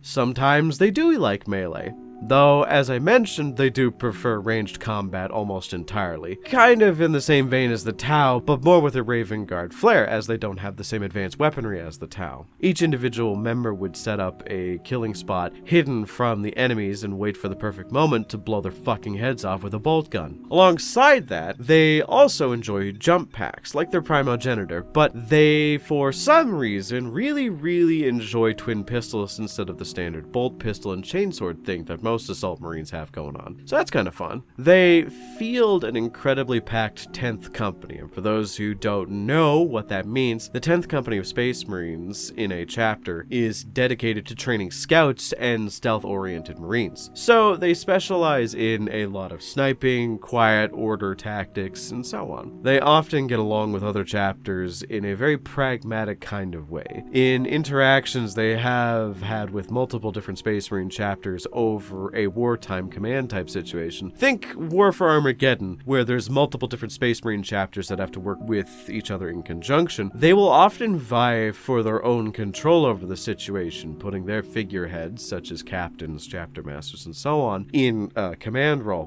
But if they get superseded by another Space Marine leader, even if they view that person as having a flawed sense of command, they will not take it personally in the slightest, and they will be incredibly rational about the entire situation. They will work to the best of their abilities with the plans that the person lays down, and they will never try to undercut or go over their heads for any situation. That's incredibly pragmatic, rational, and very good for the morale of everybody around them. But this ties into the biggest fucking sticking point for them in the setting. Essentially, the chapters of Space Marines that know of the Raptors, they tend to formulate one of two opinions. One, the Raptors are quiet, efficient, and good at their job. Two, they are cowards, wretches, and do not adhere to any of the holy texts. Which is fair. They have a very rational idea of how to operate the Codex Astartes, which is that it is probably the best military guidebook in the entire universe. But it is only that, a guidebook. They follow it if they so choose, but other than that, fuck it, we ball. They pride themselves as independent thinkers, and because of that, there are many members of their chapter who believe that it is free will that is the best asset for a Space Marine to have. You gotta have a brain between your shoulders if you're gonna outthink the 20 metric tons of fuck you, I'm a bug that is coming your way. And if you don't, sorry chappy, you die. A lot of other chapters tend to look at them as kind of shitty Space Marines because they honestly do not give a single shit about the majority of the stuff that Space Marines normally give a shit about. Like, for example, glory and honor. All they care about is getting the job done. So they use methods that a lot of other Space Marine chapters would find shameful. They do it for the sake of success. So couple that with their disregard with the Codex Astartes, dislike for melee, and just general dislike of flashy ornamentation outside of standard trophies, and you have yourself the reason why chapters like the Black Templars don't really like them. They, weirdly enough, in my research, it stated that the Marines of the Raptors tended to get along well with the Marines of the Red Scorpions, which is quite honestly the exact opposite of the Raptors. They are melee-loving glory hounds, which I think is neat. So, research aside, I'm going to give you my opinion on the Raptors as a whole. I adore them. I collect a lot of different Space Marines, just because I like the building and painting aspects of the hobby, more so than just playing. So I will always try to get more Marines for my Raptors force at a deal. eBay, theft, divorce settlements, you know, the standard stuff you'd get random lots of Space Marines from. So I always knew I was going to do the Raptors for this, as they are one of my favorite chapters. Now, for my perspective, I honestly think the best way to see them as a chapter is they see war and combat the way that a Space Marine should, like it's a job that they enjoy doing. The way it's often explained in lore is that they enjoy warfare, but they do not relish in it the same way that every other Space Marine does. A grim determination is the kind of phrase that gets repeated often for them. They also have a very fun, fun isn't an appropriate word for it, but they have an interesting sort of commentary on war-based post-traumatic stress, where they have this pseudo gene seed curse that comes with the chapter itself, where as they age, they often get set into this grim mentality of fatalism, which if you're unfamiliar with the term fatalism, it means they assume that in some circumstances, it's a foregone conclusion that they will either win or lose. And if they think that they are going to lose at the later stages of this pseudo curse, they will likely kind of give up. That, alongside the fact that apparently Corax's gene seed is so fucking strong that it makes their skin get paler and paler as they age, getting so pale white that it almost glows in direct sunlight, or direct light in general. But alongside that, their hair gets darker and darker to become almost pitch black. So, with this grim fatalism and their pallid features, it's obviously kind of a commentary on becoming the thing you see in others, death incarnate in this case, because they resemble walking grim reapers with their helmets off. But fuck me, is it crazy how much they succeed in war. So if you're on the enemy side, it's honestly pretty intimidating if you ever see one with their helmets off. One last note before I close off, their chapter master, Laius Isidon, is just a fucking beast of a man. So yeah, that's the Raptors summed up to some degree, to make it kind of digestible for everyone else to kind of enjoy. They're a chapter that, due to them losing their homeworld, they have no chapter relics, so they have to deal with things with only the modern equipment that is kind of shitty, and they are very pragmatic and rational about it. That's another series done and dusted, boys and ghouls. I am particularly happy to have this all done, and I'm ready to make new content that you're probably all gonna goddamn hate. But hey, all things come and pass, and nothing golden can truly ever last. So I suppose it's pretty fun to just look at every time I hit the 20 mark on these series, and I'm gonna be at just a completely different level of YouTube content productions. I'm actually looking to upgrade my production soon, but that's neither here nor there. So the second founding chapter we are going to be discussing today is a traitor warband of the Alpha Legion known as the Alpha Legion. As you can probably tell, we know very little about them, but we do know that they have their greasy little tendrils in the majority of the universe's affairs. For that is the thing with the Hydra. Its many heads pop up in many locations. Their chapter master and Primarch share the same name of Alpharius, and honestly, I have no idea how long I can keep this bit going, but I will say it's not gonna be the last time I do it. I'm just gonna use this as an excuse to talk about some of Alpha Legion stuff I think is neat, because there is a lot to the Alpha Legion I wish I discussed in the first video, but I have only learned about it in the time since. They are a legion and chapter and warband, I guess, that exists in a weird spot where you can kind of infer that they know a lot more than anyone else does in the setting. So what do I mean? Well, before the Horus Heresy broke out, the Alpha Legion was approached by operatives from a multi-alien organization dedicated to the destruction of chaos, known as the Cabal. They had this super future-seeing technology that was a mixture of Eldar and other psychic races that were powering it to see the future perfectly. They were to contact the Alpha Legion as they were the most awakened to the idea of change and malleable of all the legions. It was revealed that the Horus Heresy was going to break out, and from it they have two choices: side with the Emperor or side with Horus, obviously. If they sided with the Emperor and fought on his side during the heresy, the Emperor would be mortally wounded and put into the Golden Throne. Horus would be defeated, and chaos would feast on the dying society that was humanity for thousands of years, and it would end up destroying the whole universe. If they sided with Horus, the Emperor would die, but Horus would be so lost in his own insecurities, he would eventually burn out, killing all of humanity in his rage, including himself, and the gods of chaos would be starved to death, and the universe would be saved. As you could tell, some weird fucking shenanigans kinda happened here, where the Alpha Legion sided with Horus outwardly, fought for Horus, and currently are in the Chaos Marine Codex instead of the Loyalists, but for some odd reason, the Emperor ended up being sent to the Golden Throne, which is a bit of an oddity, I will say. Now, I am not certain if this is expanded upon in the Horus Heresy much later. I'm not reading the books out of order. I'm quite literally reading them one after another, so I'm not skipping anything to find any of the interesting bits. It's a lot, I will say, but if ever it gets expanded upon, don't worry, I have more Alpha Legion content in mind. So, what does this imply? It implies several things, some of which could be considered not true, but some of which could be considered possibly true. So, for one, the Alpha Legion are not nearly as perfect at the whole espionage thing as you'd think.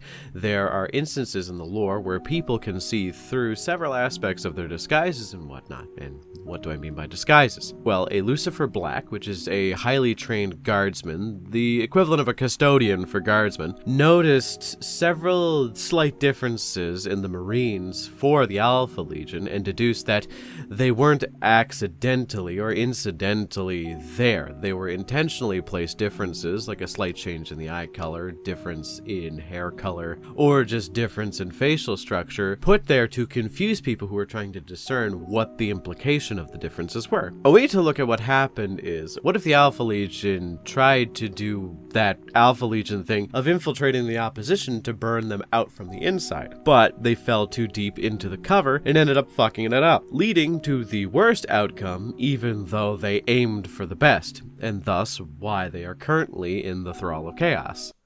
Allegedly. You have the intentional idea where they infiltrated the traitor side while they tried to lean to the Emperor's side, winning. Meaning everything was going to plan and they were subtly sabotaging the traitors from behind the scenes, which seems kinda likely, though again, I point to the fact they are in the Chaos Marine book and not in the kind of Fallen Marine kind of way where you have to run a specific type of support units, but nah dog, you run Alpha Legion with Hellbrutes and Chaos Possessed Marines and shit. The other side of things, which I think would be a swerve, is that the Eldar and the Cabal lied, but I doubt that. Eldar only know McDonald's, charge they phone, twerk, be bisexual, eat hot chip, and lie, But when it comes to chaos, they kind of ignore that last bit. They will work with humans if it means fucking over chaos. So I doubt they did lie, and I'm not here to say what I believe, because I think that's not the point. I'm just here to give you all the information I find that I think is very intriguing and judge that you are all smart enough to piece together your own theories. I prioritize interpretation rather than regurgitation, you dig? One more fun moment that I've been thinking about is a bit further along in the timeline of 40K. It's during the events of the Dark Imperium trilogy.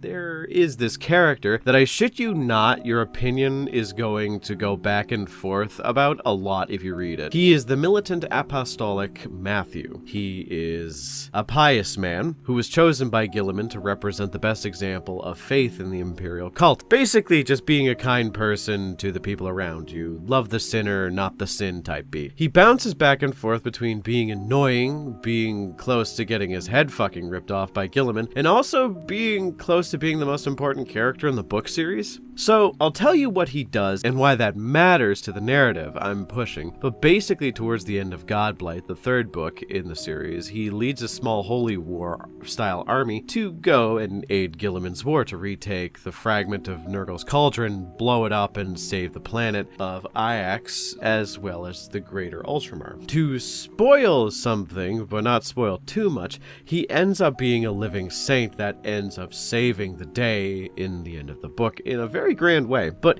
here's the bit I think about a lot in the first book, I believe, when you are introduced to Matthew and his proclivities. He was said to have been accompanied by a servo skull, that is the skull of his teacher and mentor. She ended up dying in a Chaos Marine raid by, who could have guessed it, the fucking Alpha Legion. The Alpha Legion were raiding this humble planet and interrogating / murdering every priest they found, until they got to Matthew and just let him go with a message to Guilliman, which is pretty fucking suspect if you ask me. I think about this plot point a lot, to the point where no matter what happened in the story of this trilogy, I couldn't help but think the entire time that this was just some work by the Alpha Legion to get something done, which it's still never fully confirmed that it was by the end of that series. It might be in another book, but I have no idea. It's insane to think about that I don't think any other lore tuber has ever discussed the implications of this. Maybe I'm right, maybe I'm wrong. Because it implies that either the Alpha Legion wanted to fuck over the Death Guard or wanted to support the Ultramarines, or maybe both. They are kind of confusing like that. And as a whole, in the modern day, the warband of the Alpha Legion is just significantly more confusing than other warbands by a not insignificant factor. But I think it suits them well, and I kind of wish I can see more of this PSYOP garbage from time to time. Hell, it might not even be anything, and they are like the Alpha Legion from Dawn of War, where there isn't really any difference between them and any other Chaos Warband, but I choose to believe that they were puppeting Matthew through all of these insane events because they all could probably see the future, maybe because of the Cabal, and maybe it was just a greater good situation where they could totally just see him accomplishing some major goal that, although not entirely obvious right now, it would lead to benefit the Alpha Legion in the end. It makes you wonder, right? Also, read the Dark Imperium trilogy. It's actually really good.